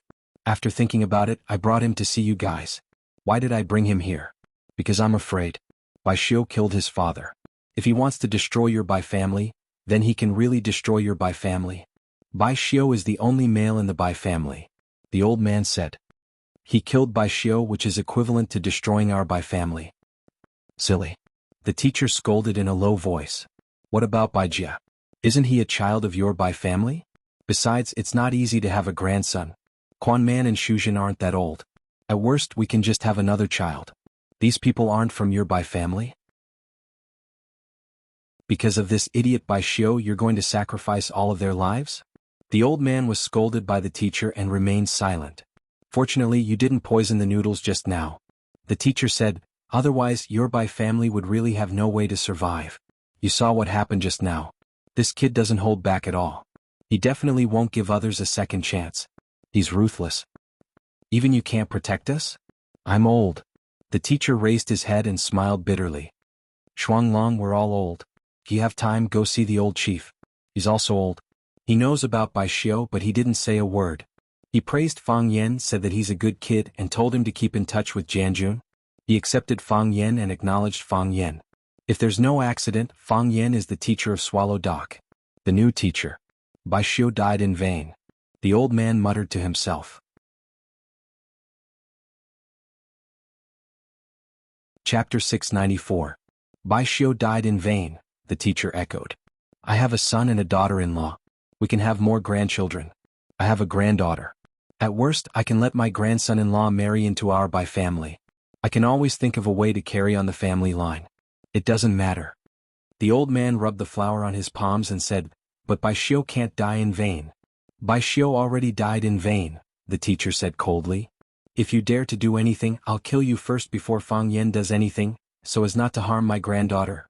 Then Bai Xiu can only die in vain? Big tears fell from the old man's eyes. How can he die in vain? What else can he do? Bai Xiu wanted to kill someone, but his skill was inferior. What else can he do? Why did I bring Fang Yan here? Do I really want to eat this bowl of noodles from your family? I want him to see with his own eyes what the Bai family has become. The Bai family is no longer a threat to him. We won't bring him any danger. I brought him here and let him see with his own eyes. It's countless times better than him coming here himself or sending people to find him. With me by his side, whatever he wants to do, he'll more or less consider this old man's feelings. If he comes here himself, if his friends come here, do you think the Bai family can survive? Things that can be solved with one sentence. Why did I force him to give little by a small gift? I was thinking if I should let them recognize a brother and sister. I just want him to have a good relationship with the Bai family. In the future, no matter what he does, he will think a little more and he will also know how to hold back. Even if the Bai family is in trouble, he will still lend a hand. Fang Yan is a good child. If he wasn't forced into a corner, he wouldn't do anything to hurt people. Double Dragon, this is the best result. You can't ruin things in the middle. Bai Xiu died in vain. The old man sighed, got up, and walked towards the back of the kitchen. Another bowl of noodles, the teacher said. Zhejiang noodles without poison. The old man didn't say anything. The teacher put down his chopsticks and looked at the bowl of noodles in a daze. No one knew what he was thinking. This time he could only eat half a bowl of Zhejiang noodles. After eating another bowl of Bai Xiu's fried paste noodles, Fang Yan and the teacher left together. Fang Yan wanted to pay the bill, but Bai Jia refused. Big brother Fang Yan, you gave me meteor and helped me so much. This bowl of noodles is on me. Bai Jia was so anxious that her face was red. She kept waving at Fang Yan, for fear that Fang Yan would put down the money in his hand. Fang Yen looked at her delicate and flawless face, nodded and said, "All right. Thank you, Bai Jie. Your family's Zhajiang noodles are very delicious." Bai Jie grinned, waved her hand and said, "It's what I should do. Brother Fang Yen, where do you usually live? Is it in Beijing?" Fang Yen looked at Bai Jie and asked, "What's the matter?" Bai Jie's expression was bashful as she said with some embarrassment, I think I can look for you if there's anything in the future. If those hoodlums come again, I can also ask you for help. Can you give me your cell number?" Fang Yen looked at the teacher, who nodded at him. Fang Yen had no choice but to say, "Sure." Bai Jie happily took out a white mobile phone from her pocket and said, "Big brother Fang Yen, what's your cell number? I'll call you." Fang Yen told her his cell number, and Bai Jie dialed it. Shortly after, the mobile phone in Fang Yan's pocket rang. "My name is Bai Jie." Bai Jie grinned and said, "Big brother Fang Yen, please remember my number?" "That's right, I also have a brother named Bai Xiu. He's very handsome, but he rarely goes home. He's teaching in a village. I can introduce him to you in the future." Wang Yao said. "All right." Fang Yen nodded. He knew that Bai Jie shouldn't know the identity of her brother, nor her brother's situation at this time. If she knew that her brother, Bai Xiu, had been killed by him, she wouldn't call him Big Brother Fang Yen anymore, right? One day she would know. At that time, what kind of eyes would she look at him with? Fang Yen was really looking forward to it. "I think you two are the same kind of people. You can definitely be friends when you meet," Bai Jie said. Fang Yen smiled and said, "I hope so. If he really was friends with Bai Xiu, it would be a blessing. At least, in that case, his father wouldn't die. He would still be alive, still facing him with that cold and stiff face, saying some lessons that even he himself couldn't believe." Fang Yen and the teacher walked away, but Bai Jie still stood at the door and waved at them. Fang Yen turned around and looked. The little girl seemed to be frightened as she hurriedly turned around and ran back. Her head accidentally hit the glass door, causing her to scream in pain. Fang Yen laughed loudly, and his mood finally became a lot more relaxed. The teacher looked at the laughing Fang Yen, and a smile also appeared on the corner of his mouth. "You don't hate me?" "Hate you? Hate you for what?" Fang Yen asked aloud. "Bring you to the Bai family, bring you to meet Bai Xiu's family, and use my own way to forcibly change your will," the teacher said. "That's just anger, not hate you." Fang Yen thought for a moment, then looked at the teacher and said, "Moreover, I put myself in your shoes. If I were in your shoes, maybe I would do the same thing as you. People must know how to put themselves in other people's shoes. After putting yourself in other people's shoes, your mind will become a lot more open. Because many times we can easily become another person. A person that we originally didn't like." The teacher sighed and said, "It's best that you have this idea." He looked thoughtfully at Fang Yan's expression at this moment and said, "The Bai family almost poisoned the noodle bowl?" "I know," Fang Yan said. "How do you know? Don't you think it's too strange?" Fang Yen said with a smile. "As soon as you walked into the noodle house, Bai Jie came out to greet you, proving that you are a regular customer of the Bai family's noodle house. However, from beginning to end, except for Bai Jie who was busy going back and forth in the Bai family noodle house, no one else came out. According to etiquette, when you came over they should come out to greet you. In the end, those hooligans provoked and even said such shameless words, but no one from the Bai family stood up for Bai Jie. The reason why I didn't immediately make a move was because I wanted to wait and see how they would deal with this matter. In the end, until the end, I didn't see them appear. When things are abnormal, there must be a reason. At that time, I knew that they had the intention to kill in their hearts. The reason why they didn't want to come out to greet you, the reason why they didn't want to stand up to help Bai Jie, maybe there was only one reason. They wanted to kill. If they wanted to kill, they couldn't easily stand up. Because they knew who I was, they were worried that they would reveal their resentment when they saw me. They were worried that I would see through the means they were about to use. They knew that they couldn't beat me, so the best way to kill me was naturally to poison the noodle house. So, they dared not come out to see you or dared not come out to see me." The teacher was silent for a long time and said, "It's precisely because of this, because nothing can be hidden from you, so I told them not to provoke you." At this time they had no ability to protect themselves. Only I sold my old face to support them. Fang Yen looked at the teacher and said, "Sir, there's one thing you're wrong about." "What's wrong?" "You don't know me well enough," Fang Yen said. "For example?" "Many people think that Bai Xiu and I are the same kind of person, and Bai Jie also thinks that I am the same kind of person as her brother, but I am not the same kind of person as him. My nature is good and my heart is peace-loving. I won't harm people's lives and break up their families because of interests or other trivial things. I want everyone to live and live well. I know that every debt has a debtor. Bai Xiu killed my father, so I have to kill Bai Xiu. No matter what, I have to kill Bai Xiu. No matter who interceded in the middle, I have to kill Bai Xiu. But I won't kill his parents and family just because he killed my father. If I did that, I would become another Bai Xiu. Speaking of which, I suffered a big loss. If someone said that they would kill your family, they would kill your family, but you could only find the real murderer to take revenge. But aren't good people often at a disadvantage? If no one was willing to suffer a loss. If someone scolded you, you would scold that person's entire family. If someone accidentally hit your family with a car, you would hit that person's entire family. If someone hurt your family, you would kill that person's entire family. How could that be considered a normal person? This is a homicidal maniac that everyone is afraid of. I think Wen Yuan will not fall in love with such a man, and you dare not give the position of Swallow Fort teacher to such a person, right? Fang Yen looked at the teacher, looked at his old face and said in a deep voice, "How can there be real revenge in this world? At most it's just revenge. The victim always suffers more. Because if there is a choice, most people hope that nothing has happened, and that the people they care about the most are still living happily and healthily."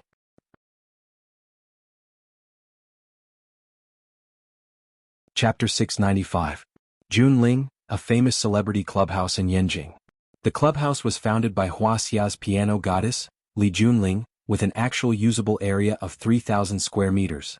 The clubhouse was divided into 4 areas, designed according to the 4 themes of Scotch whiskey, red wine, Japanese food, and cocktails. On the side of the bar in the cocktail area, there was a performance stage with advanced sound equipment. On it was a Steinway ruby and ebony piano worth 1.5 million. Li Junling, the piano goddess, would also hold small concerts here from time to time. After the performance, there was no need for any post-processing, and it could be directly recorded into a CD.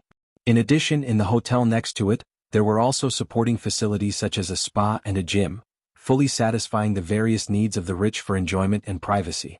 Of course, it was not easy to enter here. Not only did one need to have a certain status, but they also needed to pay hundreds of thousands of membership fees every year. Fang Yen stood at the entrance of Junling Clubhouse. A handsome greeter in a black suit immediately came over and said respectfully, "Sir, how can I help you?" Fang Yen looked at him in surprise and said, "You don't look down on me?" Fang Yen had read a lot of novels. In the novels, when the hero dressed like a loser went to a more luxurious place, he would always encounter all kinds of contempt from the security guards or greeters at the door. Fang Yen was also dressed very ordinarily today. Why was this handsome greeter so polite to him? It was not scientific. The smile on the greeter's face stiffened, but he still tried to squeeze out a smile and said, "Sir, how could you have such a thought? Every guest who comes is a distinguished guest of Junling. We should give the most sincere and warm service. How could there be such a thing as looking down on me?" A woman behind him couldn't help laughing. Li Junling, who was wearing a red dress and had her hair permed into small waves, walked over in silver stilettos. She looked at Fang Yen and said, "Sir, is this your first time coming to Junling?" Fang Yen stared at her warily and said, "Do you want to look down on me? I've read about it in books. It's not the security guards who look down on us, it's the unruly ladies in the club who look down on us." Li Junling was once again amused and giggled. She looked at Fang Yen with gentle and charming eyes and said, "Sir, you're really too funny. I'm not trying to make things difficult for you and I don't look down on you at all. Moreover, I sincerely want to be friends with you." She took the initiative to extend her little hand to Fang Yen and said, "I'm Li Junling. May I know how to address you, sir?" Fang Yen didn't immediately hold her pair of spotlessly white and flawless small hands that were worth millions of gold. Rather, he carefully examined them, repeatedly praising them, saying, "White and tender skin, slender finger bones, each finger extremely rich in tensile strength, soft yet not lacking in strength. This is the world's rarely seen flux hand. It's just like the bowstring of an arrow. When it's pulled, it can make a clanging sound and it's full of strength." Fang Yen raised his head to look at Li Junling and said with a smile, "No wonder you can become a piano expert, God has given you a pair of enviable hands." Li Junling looked at Fang Yen in astonishment and said, "Sir, you know this is a flux hand?" "I know a little." Fang Yen nodded. Li Junling's heart was in turmoil and she asked excitedly, "Sir, are you also a person of the same profession?" Fang Yen waved his hand and said, I only understand appreciation, but I don't understand music. Seeing that Li Junling still extended her hand, Fang Yen held her small hand and gently shook it. Then sir is? Teacher. Fang Yen said. I used to be a teacher, but now I'm a security guard. The handsome receptionist next to them looked over with a face full of astonishment, and then quickly turned his line of sight back. He thought, do you think we're idiots? Which security guard could make the piano goddess, Li Junling, tremble with just a few words? Which security guard has the courage to run to the entrance of Junling Club to pick up girls? Fang Yen noticed the expression on the handsome receptionist's face, patted his shoulder and said, don't be suspicious, in fact we are in the same profession. But your place of work is the club and my place of work is the school. Li Junling pursed her lips and smiled tenderly. She was experienced and knowledgeable, so she simply didn't believe Fang Yan's nonsense. But, looking at Fang Yan speaking such nonsense with a deadpan expression that no one would believe, it was quite interesting. Moreover, he actually knew about Flux's hand. Just based on this point, she should regard him as an honored guest of Junling Club. Sir, don't joke around. The handsome receptionist said with an embarrassed face. Being teased by a man in front of his female boss, he really wasn't used to it. I'm not joking. Fang Yan said. Li Junling looked at Fang Yan and said, Sir, I have already introduced myself, but you still haven't told me your name. This is very ungentlemanly behavior. Fang Yan. Fang Yan said with a smile. Fang as in Fang, Yan as in two flames. Even if I told you, you wouldn't have heard of it, so I thought that telling you my name would be meaningless. Every day there are so many people introducing themselves to a beauty like you, so how could you remember such an insignificant person like me? Fang Yan? Luqi's close friend Fang Yan? Li Junling stared at Fang Yan with wide eyes. Luqi's close friend? Fang Yan was surprised and said with a bitter smile, What do you mean? Don't you know? The matter of Luqi specially going to Huaqing to see you has already spread throughout Yanjing. Many people say that you and Mr. Luqi say that you have a close relationship and that you might be lovers. His courtship failed, and in his grief he left his work in the Blue Sky Club. I still want to go to the Blue Sky Club to see Mr. Luqi's masterpiece. This time it was Fang Yan's turn to stare with wide eyes and said, How can you casually slander someone's innocence? But Mr. Luqi has never denied it. I'm saying that you're slandering my innocence, Fang Yan said angrily. I'm someone with a girlfriend. Li Junling no longer knew how to describe her feelings. To borrow a phrase she had accidentally seen in an airplane magazine, it was, 10,000 alpacas are galloping in her heart. The person he was rumored to be Luqi, one of the 7 fanatics of Wuxia. Although she was somewhat famous in the world of the piano and was even praised as the piano goddess of Wuxia, she knew very well that she was still several Li Boyongs inferior to Luqio. Li Boyong was her father. I have to talk to Lu Yun, Fang Yan said. If you're not prepared to give me a status, you can't casually use my reputation. And invisible posturing was the most fatal. Li Junling thought to herself that those scions who often flaunted their luxury cars and mansions around her were nothing compared to Fang Yan. No matter how many sports cars and villas you have, do you have the ability to be friends with Luqi? If you have the ability, go and spread a rumor with Luqi. Li Junling looked at Fang Yan and asked with a smile, Mr. Fang, are you here to meet a friend? Yes. Fang Yan nodded and said, I have a friend inside. I'll take you in, Li Junling said with a smile. Which friend do you want to see? Don't tell me that Mr. Luqi is inside. I'll be so excited that I was lucky enough to hear her play once and became her brainless fan on the spot. It's the Arasima duo, Fang Yan said with a smile. Oh, a beautiful girl duo. So you like this type? Li Junling teased. The two of them have been especially popular in recent years. No matter how popular they are still my students, Fang Yan said with a smile. Li Junling nodded and said, I know. You have indeed been a teacher and they are really your students. Xia Tian and I are good sisters. She has told me a lot of things. Fang Yan nodded and said, the entertainment circle is only so big. It's understandable that you are familiar with each other. Which box are they in? In Autumn Whispers, Fang Yan said. What a strange name. This is a very famous piano song and one of my favorite piano songs, Li Junling explained. There are only 7 boxes in the Junling Club, and the name of each box is named after a world-famous song. For example, Croatian Rhapsody, For Alice, Starry Sky, and other songs. That's really creative, Fang Yan said with a smile. Li Junling's popularity was excellent. Everyone who saw her would take the initiative to say hello to her. Even some people who sat far away would wave at her from afar. Li Junling's attitude was amiable, and he responded gracefully without losing his distance. Under the guidance of Li Junling, Fang Yen soon came to the door of the Autumn Whispers box. Before Fang Yen had time to open the door of the box, Jiang Qin had already jumped up from the brown leather sofa, ran over and hugged Fang Yan's arm and shouted, "Mr. Fang, you are finally here. Yuan Lin and I have been waiting for you for an hour. There are still guests." Fang Yen said embarrassedly. Although they hadn't seen each other for a long time, Jiang Qin's attachment to him still hadn't changed.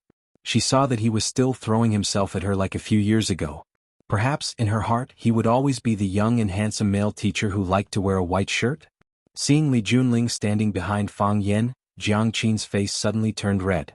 She quickly let go of Fang Yan's arm and took the initiative to greet Li Junling, saying, "Sister Li, so you and Mr. Fang also know each other? I just met your Mr. Fang at the door," Li Junling said with a smile, still thinking about the scene she had just seen. Fang Yen said that he had a girlfriend. Could his girlfriend be Jiang Qin of the South Star Group? If that was the case, Fang Yen had already had a secret relationship with Jiang Qin when he was a teacher? Wasn't that a teacher-student relationship? This beast.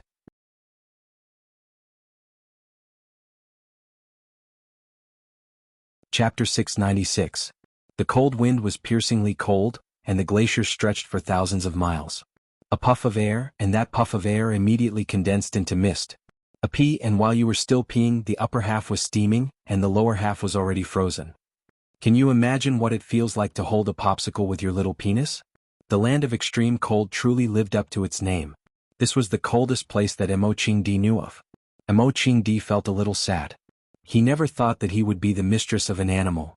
At this moment he was lying on a soft mattress woven from the fur of a snow wolf, making afternoon tea and pastries with all kinds of rare and exotic treasures, and admiring the crystal-clear inverted icicles hanging on the ceiling of the cave. It had to be said that Mo Qingdi's life at this moment was really good. Ever since he and his boyfriend, Ice Dragon, had argued countless times, Ice Dragon had finally realized that humans couldn't just eat one type of fruit. When they ate lava fruits, they also needed to eat other foods to change their taste. Thus, Mo Qingdi's 3 meals a day were lava fruits with baby ginseng, lava fruits with 9-petal snow lotus, lava fruits with red silk fish, and lava fruits with snow snake meat. Every meal was inseparable from lava fruits. However, there were other foods that could be changed, and Mo Qingdi himself was not a very picky man, so he was not dissatisfied with these 3 meals. Not only was he not picky, he was even grateful. Before he met Ice Dragon, he did not have such a standard of living. Treasures like baby ginseng and 9-petal snow lotus, he did not even think about or see them. Fortunately, there was Ice Dragon, and fortunately there was this little transparent dog. Dragons were all rich, and every dragon had its own treasure vault. Even though Mo Qingdi had never been inside, he knew that this Ice Dragon was just as rich as the 4 seas. Otherwise, how could he continuously bring out so many precious ingredients from the cave? Other than the few things that Mo Qingdi often ate, there were also some new things that made one's eyes light up. The red silk bean, the white transparent volcano scorpion, all of these tasted pretty good, but they were very rare and could only be eaten occasionally. There were also some unsightly-looking things that Mo Qingdi found hard to swallow.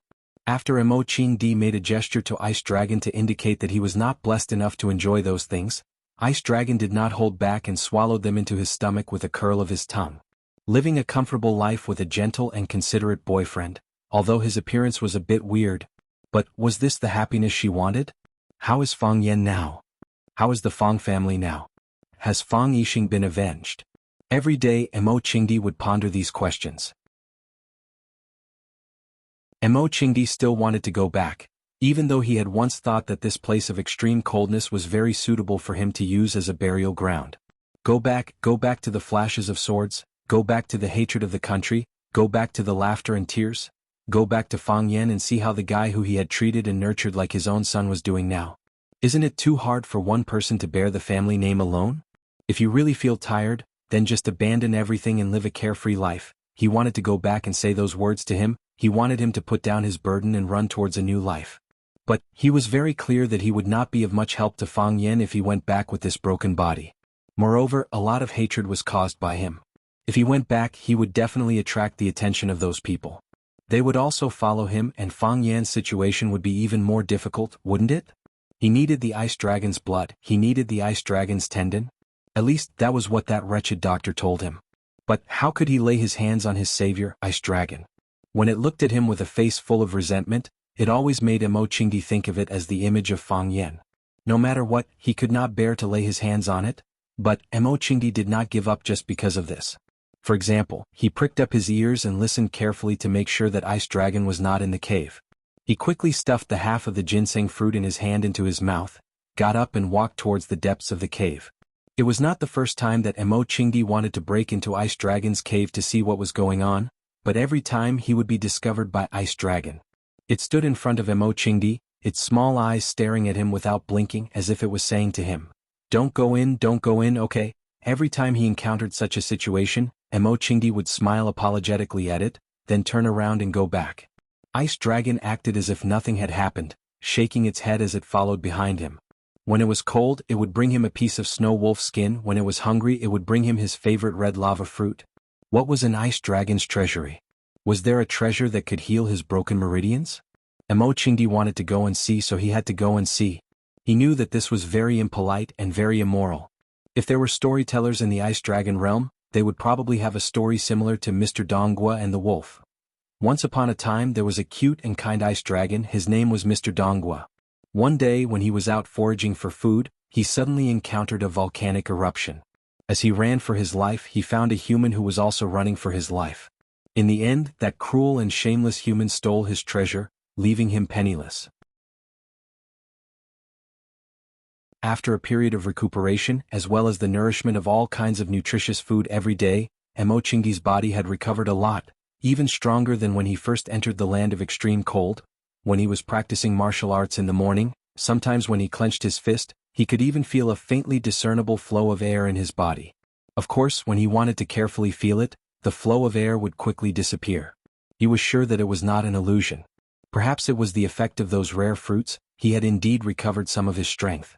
Some of the small meridians had already been opened, but the main artery was still broken. Air could not enter, like mud sinking into the sea, unable to make any waves.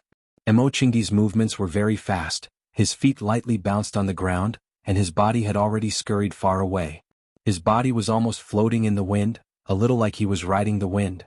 After spending so much time with that little transparent dog, even the way he walked was somewhat similar to it. Although Mo Qingdi had never successfully entered the Ice Dragon's treasure cave, he could roughly guess where it was located. Moreover, he had done countless calculations, and according to the Ice Dragon's usual speed, and the time it took for it to enter the cave to retrieve the fruits, he could roughly estimate the distance. The cave was deep and narrow, and the deeper he went, the gloomier and colder it became. On both sides of the cave as well as the ceiling, there were ice sculptures. Those icicles were of different sizes, long or short, thick or thin, in all kinds of strange shapes, presenting a magical state in this dim light. Mo Qingdi was a skilled and daring person, so he was not afraid of these shadows and ice sculptures. But he walked along this long and narrow passage for a long time, and still did not find the existence of any cave. Could it be that the Ice Dragon's intelligence was so high that it could set up a password or a secret door as a smokescreen? Mo Qingdi's hand touched the cold stone wall, and the icy touch spread throughout his body, but there was nothing he wanted. His hand stroked the stone wall all the way, some smooth, some protruding, but still could not find any cave that could be used to hide the treasure. Where is it? Mo Qingdi's eyes swept across the cave. He looked everywhere and felt that everything was strange, but none of them was the place he was looking for. After walking for another 10 meters, a dark cold pond appeared. The pond water was silent and completely dark. At first glance, it looked like a deep black hole, and there was no way to see what was inside. Mo Qingdi walked to the side of the pond, and before he even got close, a bone-chilling cold spread from the bottom of his heart.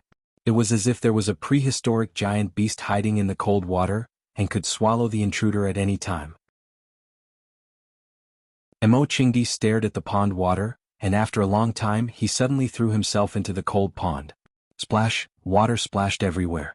The moment Mo Qingdi fell into the water, it was as if someone had cast a freezing spell on his body. The muscles of his body contracted violently, and even his heart stopped beating. Cold. A cold that he had never experienced before. This kind of cold was beyond the limits of human endurance. The gentle and pervasive water was like a sharp knife, incessantly cutting into Mo Qingdi's body. It cut his face, his nose, his eyes, his arms and thighs, and every inch of his body. the icy cold water gushed into his body through his pores. Even the hairs on his body had turned into fine silver needles, stimulating every acupoint in his body with the needles. Because of the self-defense mechanism of his body, when Emochingdi fell into the water and was attacked by the cold, his body naturally curled into a ball, like a fried prawn in a pan of oil. When Emochingdi's brain gradually regained consciousness, when he was able to think, when he wanted to reach out and swim deeper into the cold pond, he found that his hands could not move and his feet could not straighten. It was as if his whole body was frozen. He was like a zombie, immersed in the bone-chilling cold water, sinking all the way into the endless darkness.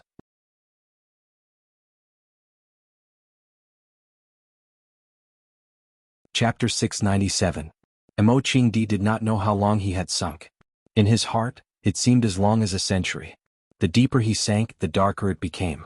This cold lake was unfathomable, almost making people wonder if he had crossed into another time and space. Perhaps the ice dragon was a freak from Jurassic World, and he had followed its footsteps into the dinosaur paradise, and every day he had to avoid the pursuit of various dragons and watch them kill each other. This kind of life really made people feel a little tired. Unable to speak, unable to move his hands and feet, surrounded by bone-chilling frozen water, every part of his body was undergoing this kind of continuous torture. It was really strange. Water at this temperature should have long been frozen. Why was there no ice floating on the surface of this lake? Weak water is not ice. Could this be the legendary weak water that will never freeze? Just as Emochingdi was thinking, suddenly there was a glimmer of light in front of him. In this dark and gloomy lake bottom, there was suddenly such a glimmer of light in front of him, like a drowning person grabbing a piece of wood, or a starving person begging for a bun. Whoosh! Emochingdi's body followed the undercurrent at the bottom of the lake towards the light, and then with a bang he fell into a pool. What? Emochingdi's body fell into the pool, and then his head quickly floated up again. Only then did his bound hands and feet regain their freedom.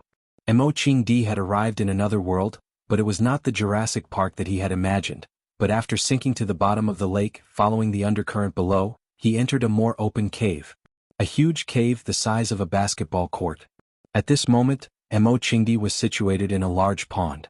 The pond was connected to the bottom of the frigid pond, and the spring in the frigid pond was constantly pouring water into the black pond. The water from the black pond was constantly flowing into the pond. This is the ice dragon's treasure vault? Emochingdi thought. Strangely shaped stones, huge icicles hanging upside down over his head, rushing water, and a world of ice and snow. It has to be said that there was really nothing to see in this extremely cold place. Other than ice and snow, there was only ice and snow and cold wind and cold wind. If you accidentally see any bright colors, it is definitely a very rare lucky day of the year. Emochingdi climbed out of the ice pool and then began to search the huge cave. He had a feeling he knew he was in the right place. Of course, the previous sentence was nonsense. This sentence was true as well. Although the cave was big, Emochingdi's eyesight was better than others. Finding some things was not a difficult task for him. Soon he found a vegetable garden in the northeast corner of the cave. It was a large patch of red, yellow, green, and purple, almost dazzling his eyes. Seeing that vegetable garden, even someone as knowledgeable as Emochingdi was momentarily stunned. It had to be said that in a place where even birds wouldn't poop, having such a vegetable garden was equivalent to Ma Yun having Ta Ba, Ma Huadeng having penguin, and Wang Xikong having Wang Jianlin in the human world. The ice dragon that Emochingdi knew was really a local tyrant dog in this land of extreme coldness. Baby ginseng grew the most. They grew irregularly all over the hillside, making it look like a radish field. There were also some 9-petal snow lotuses, very few in number, with a large blank space in the middle. Those blank spaces should have been snow lotuses, but because Emochingdi liked to eat them, they were all plucked by Ice Dragon. There was also the mountain of snow wolf meat. Last time when the pack of snow wolves came to provoke the Ice Dragon, that little transparent dog suddenly showed its power and annihilated the entire pack of snow wolves right in front of Emochingdi's eyes. Emochingdi's hands and feet turned cold when he saw that. If this dog suddenly wanted to change its lifestyle or change its taste by tasting human flesh, wouldn't he be dead for sure? Big and big red silk fish, big and big snow snakes, and a variety of fruits that Emochingdi had either eaten or never eaten before. Emochingdi felt an inexplicable sadness in his heart, thinking that it was no wonder that before he met Ice Dragon, he could not find any edible creatures in the ice field. Even those mutated rats could only be eaten in half at a time, and the other half would be frozen for the next meal. Now he knew that all the edible creatures in the ice field had been collected by Ice Dragon into his own treasure vault. It was said that dragons love to collect things, and it seemed that the saying was true. Mo Qingdi naturally did not come here to look for food. Whatever he wanted to eat, Ice Dragon would not hesitate to send it to him. He had confidence in this. Ice Dragon was a very considerate dog. He walked in another direction and stopped at the entrance of a small cave. The reason why he stopped at the small cave was that he was attracted by the golden light inside. Diamonds, a lot of diamonds. White diamonds, red diamonds, yellow diamonds, green diamonds, blue diamonds, brown diamonds that were close to the color of stone, and some strange stones that were unknown but shining brightly. The dragon race liked sparkling things. They liked gold or diamonds. They liked anything that could shine. Although Mo Qingdi had always regarded Ice Dragon as an invisible little dog, he was still a side branch of the dragon race. He had many or all of the characteristics of the dragon race. Greed, lust. Of course, lust referred to his love of color. As for whether he was attracted to men or women, Mo Qingdi had not yet found out. Based on Mo Qingdi's mathematical skills, he made a preliminary calculation in his mind. If he brought all these diamonds back to Yanjing, he would definitely be able to sell them for an astronomical figure. As for how much that astronomical figure would be, he had no idea. Mo Qingdi stood at the entrance of the cave for a few seconds, then turned and left. Looking at the pile of stones, he was not as surprised as he was when he saw the vegetable field. Presumably Fang Yan would like these stones more. Then Mo Qingdi continued to walk along the small path. In the most secluded northwest corner, he found a cave blocked with stones. Because the stones blocking the door were not big, there were many gaps in the middle. Through these gaps he could see light coming from inside the cave. Mo Qingdi peered through the gaps, but he saw nothing but light. This made Mo Qingdi feel very strange. The precious vegetable field and glittering stones were not sealed with stones, so why was this cave blocked with stones? Could it be that there were more precious treasures inside than the vegetable field and the diamonds? Without any hesitation, Mo Qingdi quickly removed the big stones blocking the entrance. When he stood in the middle of the cave and looked at the huge ice sculptures on both sides of the cave, he felt an indescribable sense of shock. Ice dragons. Huge ice dragons. These ice dragons were big and small. The big ones were as big as a yacht and the small ones were as small as a fishing boat. They stood on both sides of the stone wall, frozen by ice and snow, eternally accompanying the sun, moon, and stars. 1, 2, 3, 4. The entire family of the ice dragons was buried here, right? Although these ice dragons had been dead for a long time because of the ice and snow, they still looked lifelike. The huge ice dragons stood there with their chests puffed out, just like the proud look of the transparent little dog in front of Mo Qingdi, except that these ice dragons were more domineering and intimidating. Mo Qingdi had never had a clear concept of ice dragons. He thought that ice dragons were the transparent little dog that he knew now. They were like this when they were young and they would still be like this when they grew up. Of course, because of the language barrier, he could not ask the transparent little dog if it was 3 years old, 13 years old, or 30 years old. He didn't expect that the little transparent dog that looked so weak to be so huge. It looked like a mutated monster. It was a dragon, a species that had the potential to grow into the shape of a dragon. There really are dragons in this world? Mo Qingdi stood there with a dull face, unable to believe the reality before his eyes. But they stood there, and as long as he took a few steps forward, he could reach out and touch their skin, their strong bodies, and their tall thighs that were almost as tall as a man. They were taller and more powerful than the biggest bear. They were the predators of this world.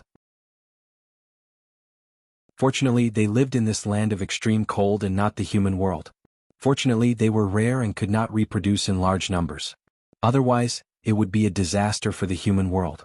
Mo Qingdi's heart was beating wildly, and he could not stop swallowing his saliva. He took a few steps forward, walked in front of the largest and strongest ice dragon, and reached out to touch its body. Its body was still well preserved, its skin was transparent, and the meridians inside were vaguely visible. He did not know if there was still blood inside, but there should be. Because the temperature here was too low, it was possible that the moment the ice dragon died, the ice and snow immediately froze its entire body along with the blood inside. Is this the miracle I have been waiting for? Mo Qingdi's hand that was touching the ice dragon's body was trembling slightly.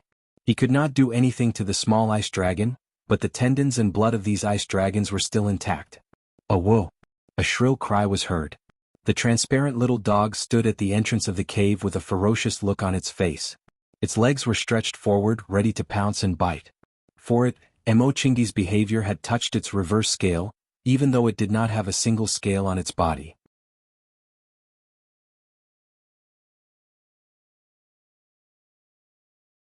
Chapter 698.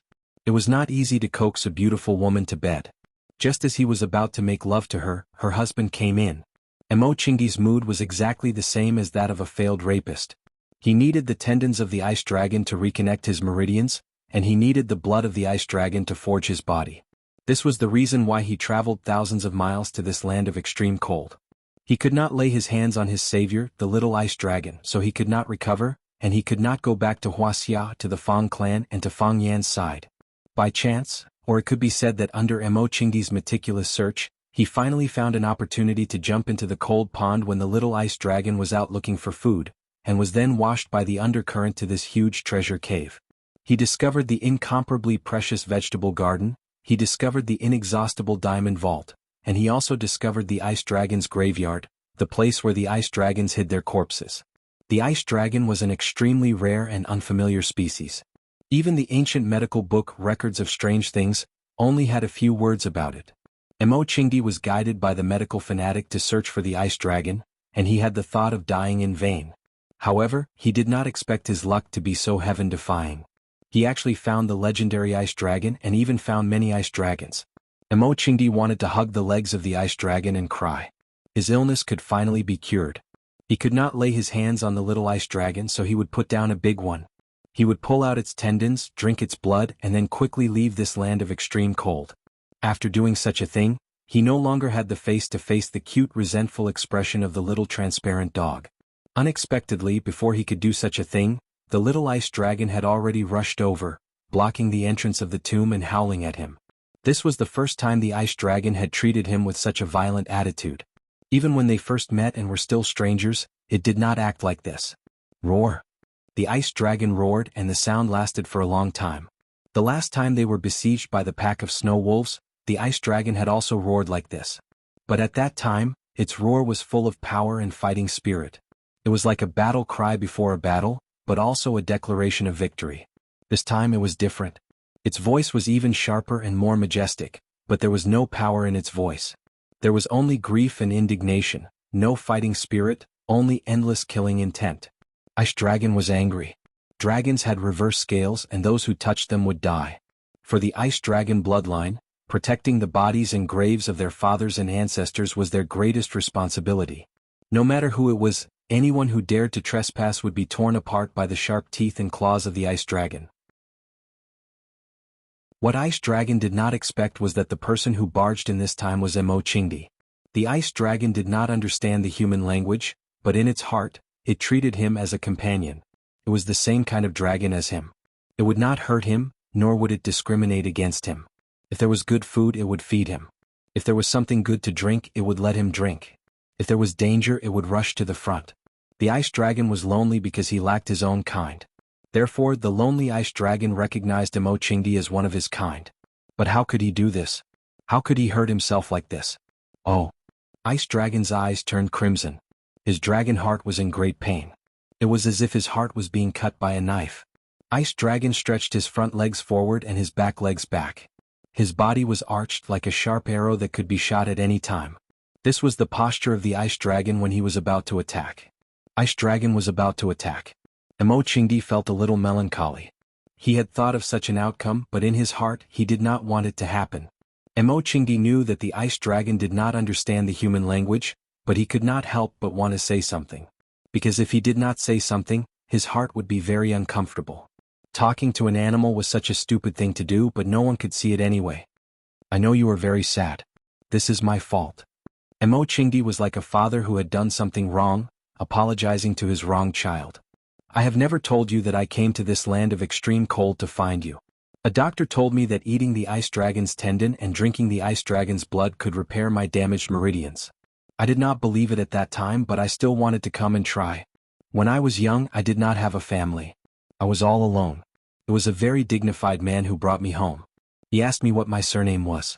I said my surname was Mo Shaoling. He said it was not a good name. Shaoling, it sounded like a simple name for a cat or dog. The most important thing in Jianghu is to have a good reputation. He said my name was not domineering enough. He thought about it and said he wanted to change my name to Mo Qingdi Mo Qingdi. I like this name very much. I asked him what his surname was and he said his surname was Fong Huwei. I said I could also have the surname Fong. From now on I will be your disciple. My life belongs to the Fong family. He refused. He said that we are all born and raised by our parents. How can we easily pull other people's children into our own family? If you want, you can stay with the Fong family for the rest of your life. If you don't want, you can roll up your bedding and leave. But let me know when you leave. That way I won't curse. I will stay with the Fong family. I will become a part of the Fong family. Roar. The ice dragon's roar became deeper and the vibration frequency of its chest became much lower. Its blood-red eyes looked at Mo Qingdi in confusion. It did not know what this man was saying to it. Was it apologizing? Saying sorry? My surname is not Fong, but I have never felt that I am not a member of the Fong family.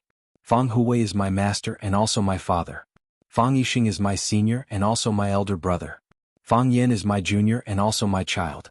In those years the Fong family had some good days. Especially after I succeeded in climbing the heavenly Tao, the Fong family was in the limelight. I was very proud that I could bring glory to the Fong family. That is what I have been working hard to achieve. But too many things happened later. At this point, Mo Qingdi's voice became a little gloomy. My meridians were cut, Fong Yan's heart of Tai Chi suddenly became stillborn, and Fong Yixing was killed in front of his house.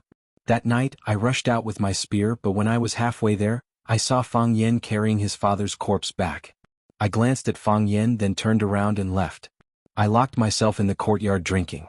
That day. No, that time I drank for 3 days and 3 nights and then slept for 4 days. I woke up a week later because I had no choice but to wake up. That was the 7th day of Yixing's death. According to the rules of Swallow Dock, it was a very important day. Later on, Fong Yan guarded the tomb just like you are now. He was quiet, ate and slept less. I secretly went to visit him. He had nightmares every night and woke up from them countless times. I know that his heart was filled with guilt and self-blame. He regretted not being able to protect his father, and regretted not being able to save his father. Actually, I feel the same way as him. No, I feel even more guilty and remorseful than him. He is just a child. Everyone can forgive him for not being able to do these things. However, I am the disciple of the old master, I am Yixing's brother, and I am the same age as him. I should bear the responsibility of protecting the family, but I did not do it. This is hard to forgive. I could not save his son, and he must be very disappointed in me, right? Wuxia, Azure Dragon, don't underestimate me. Come to think of it, we have some history. You are an ice dragon and I am an azure dragon, but I am also a useless dragon. I know that there are countless people who are laughing at me. There are countless people who are pointing fingers at my back. They are betting that I will never be able to stand up. They are mocking me for not being able to protect the Fong clan and my brothers. At that time, I thought that even if I could not go back alive, I would die outside. I could not let the Fong family suffer more humiliation because of my existence. So, I came to this extremely cold place and I met you. I looked for you for a very long time, and when I found you, I was already in despair.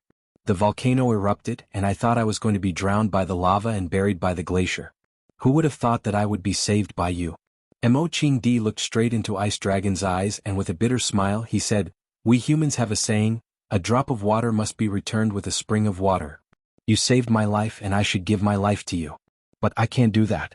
I have to go back and I have to go back healthy. So, I found this place and I also want to extract some dragon tendons from your ancestor and use some dragon blood. I am a villain." Mo Qingdi looked at Ice Dragon and said, "I am a despicable and shameless villain. I apologize to you and I admit my mistake honestly." Mo Qingdi turned to look at the frozen corpses of the ice dragons and said, "But I have to be honest with you, I still want them. I really need their help." Roar. Seeing where Mo Qingdi was looking, Ice Dragon roared again.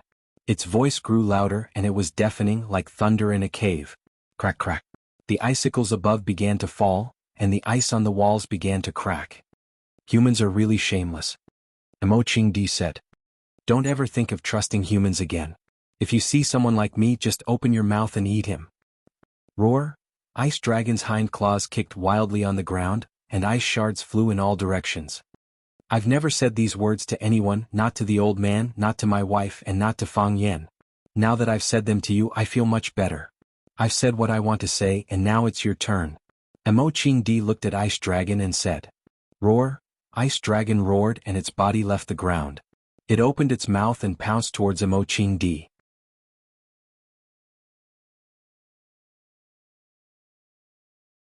Chapter 699. So Big Sister Junling and Teacher Fang have only just met? I thought you guys knew each other a long time ago. Hearing Li Junling say that he and Fang Yen met at the entrance of the club, Jiang Qin's heart suddenly became a lot happier. She said with a smile, Sister Junling, I like the private room of Autumn Whispers the most. Every time I come here I will choose this room. Sometimes I will also go to Starry Sky, but I prefer the name of Autumn Whispers. It sounded like he was whispering to someone on a beautiful autumn day. It gave off a very relaxed and limited feeling. Sister Junling, you are really amazing to be able to think of such a good idea. Li Junling smiled brightly, looked at Jiang Qin and said, if you like it, you can come over often. But you two are too popular now, I'm afraid you won't have too much private time, right? I can always find time. Yuan Lin's long hair was cut short, and her original oval face had become a lot thinner. She didn't look as round as before, but she was more cool and handsome than before. Nowadays, girls like to go on a diet, and as a star, Yuan Lin naturally paid more attention to her personal image. As long as Sister Xia Tian doesn't arrange such a full schedule for us. How can Xia Tian be willing to arrange such a full schedule for you? As far as I know, she has blocked countless schedule announcements for you, and some endorsement contracts that don't match your image, no matter how high the other party offered, were rejected by her. I even joked with her before, saying that even raising 2 daughters is not as attentive as she is to you. She also said that I don't understand, always secretive, and don't know what you are going to do. Li Junling and Xia Tian were best friends, so she naturally knew some things about the Arasima group.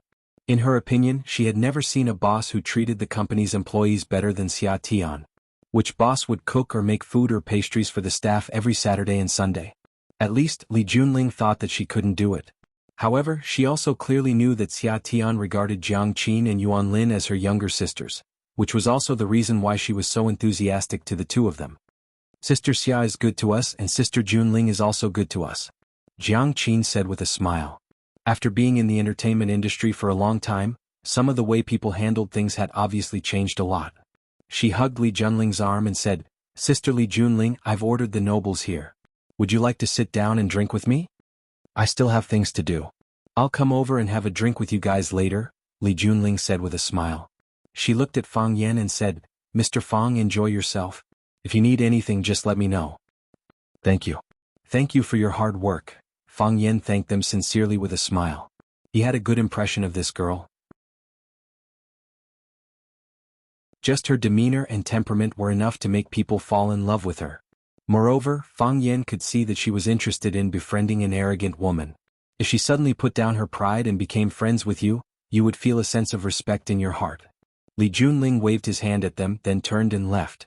After Li Junling left, Jiang Qin was too embarrassed to come forward and hug Fang Yan's arm again. She looked at Fang Yan and said with a face full of joy, Mr. Fang, your mental state this time is much better than before. When Fang Yan was in mourning for his father, Jiang Qin and Yuan Lin would come to visit whenever they were not busy. At that time, Fang Yan was like a walking corpse. In terms of mental state, it was indeed much worse than it was now. Yuan Lin poked Jiang Qin's waist, indicating that she should not say these things that might evoke Fang Yan's sorrow. Fang Yan smiled and waved his hand. You two don't have to do those little things down there. I saw it all, Yuan Lin. It's okay, it's all over. Jiang Qin was a little nervous at first. She was worried that she would say something wrong and make Fang Yan sad. Seeing that Fang Yan spoke casually and his posture was free and easy, which was really different from before, she said with a smile, Mr. Fang, are you really okay? What can happen? Fang Yan shook his head. What has happened, no matter how sad I am, I can't make it go back. At that time, I mainly wanted to accompany him more, and also let myself calm down and think about some things. Some things have been figured out and some people have been found. The things that were originally blocked in my heart have been cleared up a lot. Now I really have nothing, so you don't have to be so careful for fear of provoking me. Jiang Qin nodded and said happily, Mr. Fang, it's great that you can recover to the same state as before. You don't know how afraid you used to be. Yuan Lin and I always wanted to see you, but every time we came to see you, we didn't know what to say to you. We were afraid that if we accidentally said the wrong thing, it would make your heart more sad. Mr. Fang has become our former Mr. Fang again. Yuan Lin said with a smile. As soon as he returned to his original form, he began to pick up girls. Mr. Fong, tell us quickly, what is your relationship with Sister Junling? Yes, Mr. Fong, tell us quickly, what is your relationship with Sister Junling? Sister Junling is usually so arrogant, and she is not a person who is easy to get along with. How did you know each other? And she even personally sent you to the private room? It seems that your relationship is very good. Jiang Qin's face was full of curiosity, staring at Fang Yen like a curious baby.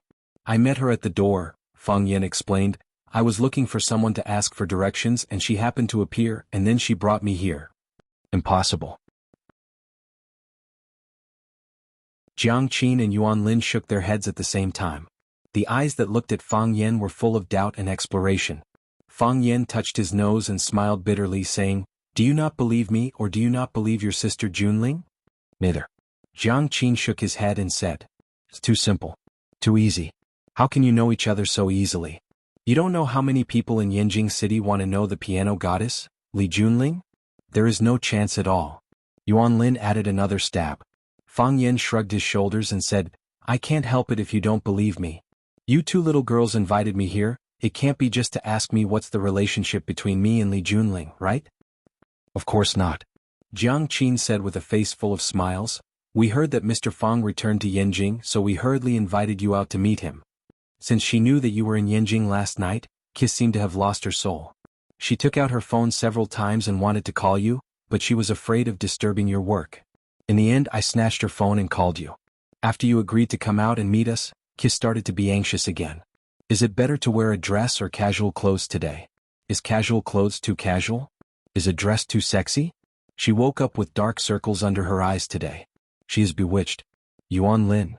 Jiang Qin covered Yuan Lin's mouth to stop her from saying any more. Yuan Lin dodged and the two girls played on the sofa again. Fang Yen sat down on the sofa on the other side. He took their chilled red wine from the ice bucket, poured a glass for himself and sipped it. No matter how the world changed, the relationship between Jiang Qin and Yuan Lin did not change at all. This made Fang Yen particularly happy for them. The two girls were finally tired of playing. They lay on the sofa and looked at Fang Yen sitting across from them without any image. Mr. Fang, you have changed a lot, Jiang Qin said. I have become quiet. I have become mature. Yuan Lin's eyes swept over Fang Yan's face and said, There is a kind of silent majesty that can give people a sense of security. Fang Yen smiled bitterly and said, I was quiet for a while, and you can interpret so many things? Of course, Jiang Qin said proudly. Who asked us to be your students? Who asked us to know you so well? Fang Yen raised the glass in his hand and said, Cheers to long time no see. To long time no see. Jiang Qin and Yuan Lin raised their glasses at the same time and touched Fang Yan's glass. Everyone raised their heads and drank the wine in the glass together.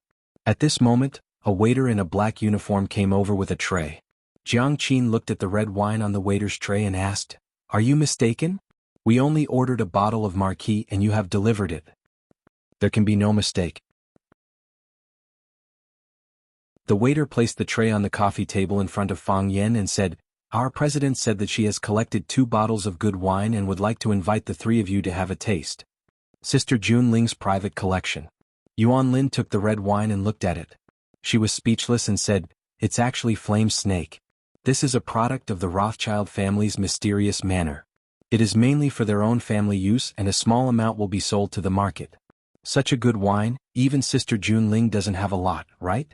How could she be willing to give away 2 bottles at once? After asking this question, the 2 girls stared at Fang Yen again. Their gazes seemed to be saying, Teacher Fang, you'd better tell us the truth. Fang Yen pretended not to see it. He lowered his head to admire the red wine bottle and said, Since it has been delivered, let's have a good taste. He looked at the waiter standing next to him and said, Help us open it. Yes, sir, the waiter said respectfully. The venue quieted down, and the sweet sound of the piano was like a clear spring flowing from afar, ringing in everyone's ears.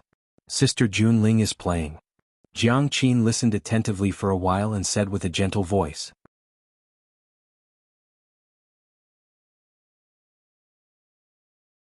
Chapter 700.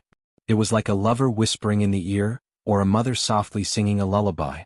Every sound was clear, but also seemed to be infinitely far away, roaming the horizon, boundless and boundless. It was light, soothing and made people drowsy. Yes, there were many people present who were addicted to this music. Their eyes were half closed, and their eyelids were so heavy that it was difficult to keep them open. There were also some people who closed their eyes and leaned on the soft sofa to take a nap while listening to the music. In such a bustling city, to be able to have a comfortable sleep without worries was also an infinitely beautiful thing in life. What Li Junling's Junwei Clubhouse sold was not only character, service, network resources, personal space, but also to lighten the burden. Listening to a little song could remove most of your worries. At least for a while you could completely relax. In this way, what else could you ask for? In the sound of the piano, a group of young men and women with extraordinary taste came to the entrance of Junling Clubhouse. The leader was a young man wearing black-rimmed glasses. His facial features were as handsome as a sculpture, and his eyes were as deep as the starry sky. There was a charming smile on his face. Any woman who saw him would easily have a good impression of him, and then get lost in his gentle trap. When the man walked to the entrance of Junwei Clubhouse, he suddenly stopped. The people in front stopped, and the people behind also stopped at the same time. "Young Master Qin, what happened?" A beautiful woman wearing a small black suspender asked aloud. She seemed to have a good impression of this young Master Qin. When she spoke, her smile was bright, and she deliberately showed the charming little dimples on both sides of her cheeks. When she bowed slightly, the front of the small suspender would shrug down. As long as the man slightly lowered his head, he could see the snow-white and tender little white rabbits in his eyes. "Shoo!" The man made a shushing gesture and said aloud, "Junling is playing the piano." When the girl heard this, she still had a smile on her face, but there was a flash of anger in her eyes. When the others heard this, they immediately understood and laughed. "So it's sister-in-law playing the piano?" Everyone listened carefully. A man wearing a Versace fishnet suit said with a smile. "Luo Xiaodao, with your junior high school education level, can you understand our sister-in-law's zither?" A man with long hair said with a smile. "Stop arguing. Can't you see that our young master accent is already listening attentively?" Everyone quieted down and listened to the melodious sound of the piano coming from the club seriously or pretentiously. The handsome greeter at the entrance of the club wanted to invite these VIPs in, but seeing that they were listening carefully at the door, he had to give up the idea. At the end of the song, the handsome young man took the lead in applauding and walked toward Jun Shiwen's office. The young people behind him also applauded. Their applause blended with the applause inside the venue, and the atmosphere became more and more enthusiastic. Next to the $1 million Steinway ruby and ebony piano, Li Junling stood up and bowed deeply to the guests present. When she looked up, she happened to meet the eyes of the young man who was standing in front of her and applauding enthusiastically. "Junling, you played so well. Deep feelings can be seen in a calm place, and thunder can be seen in a silent place. Your zither skills are getting better and better." Qin Chang said with a smile, "When I was standing at the door just now, I didn't dare to approach for fear of disturbing your music. It was not until the end of the song that I dared to come and say hello to you." Li Junling smiled lightly and said, "Thank you, young master. You are a distinguished guest of my Junling club. You can just come in and listen to the music. Why do you need to stand at the door? People who don't know will think that I shut you out. If that's the case, I'll have committed a grave sin." Qin Chang raised his eyebrows slightly and said, "Junling, it's okay for others to call me young master, but you also call me young master. We are about to become a family. Do you need to be so distant?" Li Junling looked up at him and said, "I think it's good." The smile on Qin Chang's face froze for a moment, and then returned to normal. She said with a smile, "It's rare for me to come here. How about having a drink together? I also have a few words to say to you." Li Junling refused and said, "Young master, it's really inconvenient today. I happen to have friends coming over. I just had someone send 2 bottles of wine over. Now I have to go and entertain them." "Oh, Junling's friends? Junling's friends are also my friends?" Qin Chang said with a smile. "Let's go together. I can also go and say hello to your friends. Otherwise they will blame me for being too rude." "Young master." Li Junling was still thinking about what reason to refuse. "What? Junling thinks that I can't be seen?" Qin Chang said with a smile, "This will hurt me too much." Li Junling knew that Qin Chang was determined to go with him, so he nodded and said, "Then let's go together." When Li Junling brought Qin Chang to the autumn whisper box, Fang Yen was competing with Jiang Qin and Yuan Lin, the 2 girls, in drinking. The 2 bottles of Flame Snake had been almost finished by them. His alcohol tolerance was pretty good, and Jiang Qin and Yuan Lin's alcohol tolerance had also greatly increased. When he first met them, they were still underage junior high school students. They were as pure as a little white flower. They blushed when they talked to boys. Of course this referred to Yuan Lin. The first meeting between Fang Yan and Jiang Qin was full of legends. Until now, Fang Yan still clearly remembered that when he woke up, he happened to bump into the head of the girl who sneaked in. The girl was hot-tempered. She pointed at Fang Yan and scolded, "You dare to touch the butcher's daughter. Do you believe that my father will chop you to death?" The butcher didn't chop Fang Yan to death, but the butcher's daughter and Fang Yan became very good friends. "You two are good at drinking." Fang Yan smiled and said, "It seems that the entertainment circle is really a big dive vat." Jiang Qin was a little nervous and quickly explained, "Mr. Fang, we don't usually drink outside. If there is a wine party that needs us to attend, Sister Xia will help us push it off. Sister Xia has a very strong background. Those people can't afford to offend her and they don't dare to force us. We learned our drinking capacity from Sister Xia. When Sister Xia has nothing to do, she likes to cook a table of dishes for me and Yuan Lin to accompany her to drink." Yuan Lin nodded. She knew that the outside world didn't have a good evaluation of the entertainment circle. She didn't want Fang Yan to think of them as girls who didn't know how to be good for themselves. She said, Yes. We won't accompany those bad men to drink. We will only accompany Sister Xia and Mr. Fang to drink." Fang Yan looked at Jiang Qin and Yuan Lin seriously and said, "I know. I believe in you. You were my good students before and you will be my good students in the future. Also, no matter what happens you can tell Xia Tian and me. No one can force you to do something you don't want to do unless you do it yourself. I know you won't do it." Jiang Qin looked at Fang Yan with red eyes and said, "Mr. Fang, don't worry. We won't do those things that don't know how to love ourselves and no one can force us to do those things." Yuan Lin said with a straight face, "No one can bully us. We are very powerful now." Fang Yan smiled and wanted to reach out to touch Jiang Qin's head. He raised his hand in the air and withdrew it in embarrassment. This habit was formed in the past. At that time the two of them were still junior high school girls. At the age of 13 or 14, they were as tender as a little red flower that had just bloomed. When they met again they had been in the entertainment circle for many years. Their knowledge and experience were different from before, and their age and figure had also changed greatly. The small steamed buns from before had now become big steamed buns. Jiang Qin was thin, and the development of her chest was not so obvious. Yuan Lin's body was round, and her chest was quite developed. Now they could no longer be treated as children. Noticing Fang Yan's action, Jiang Qin and Yuan Lin also looked embarrassed. They held the wine glasses in their hands and took small sips, no longer saying anything. In such an atmosphere, Li Junling brought a group of people over with a vigorous and spectacular feeling. "I didn't disturb you, did I?" Li Junling stood at the door of the private room and looked at Fang Yan with a smile on his face. "No," Fang Yan said with a smile. Looking at the many young men and women behind Li Junling, he asked, "Who are these?" "Let me introduce you," Li Junling said. "I'm Qin Chang." Qin Chang took the initiative to extend his hand to Fang Yan, looked at Li Junling apologetically and said, "The reason why I interrupted Junling's introduction is because I know that he will definitely not introduce my real status, and I really want the outside world to know and recognize that layer of my identity." Fang Yan reached out and shook hands with Qin Chang. When he saw this man, his first impression was that he did not dislike him, and he was very curious about what kind of relationship Qin Chang had. Could he be the son of a big shot? In a place like Yanjing City, it was not surprising to meet 3 to 5 members of a ministerial family for a meal. Qin Chang looked at Li Junling tenderly and said, "I'm Junling's fiancé. If there are no accidents, we should get married next year. You see, when a man meets a woman he likes, he can't help but show off in front of others. So, sometimes you really can't blame women for being too vain. Men also love to be vain." "Master, master, master." Fang Yan praised in his heart, "This is a master at picking up girls."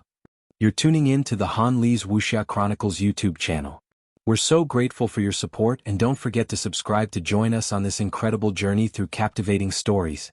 Your generosity through donations truly makes a world of difference, as it's the primary source of revenue that allows me to expand and enhance this channel for you. Thank you from the bottom of my heart for being a part of this adventure.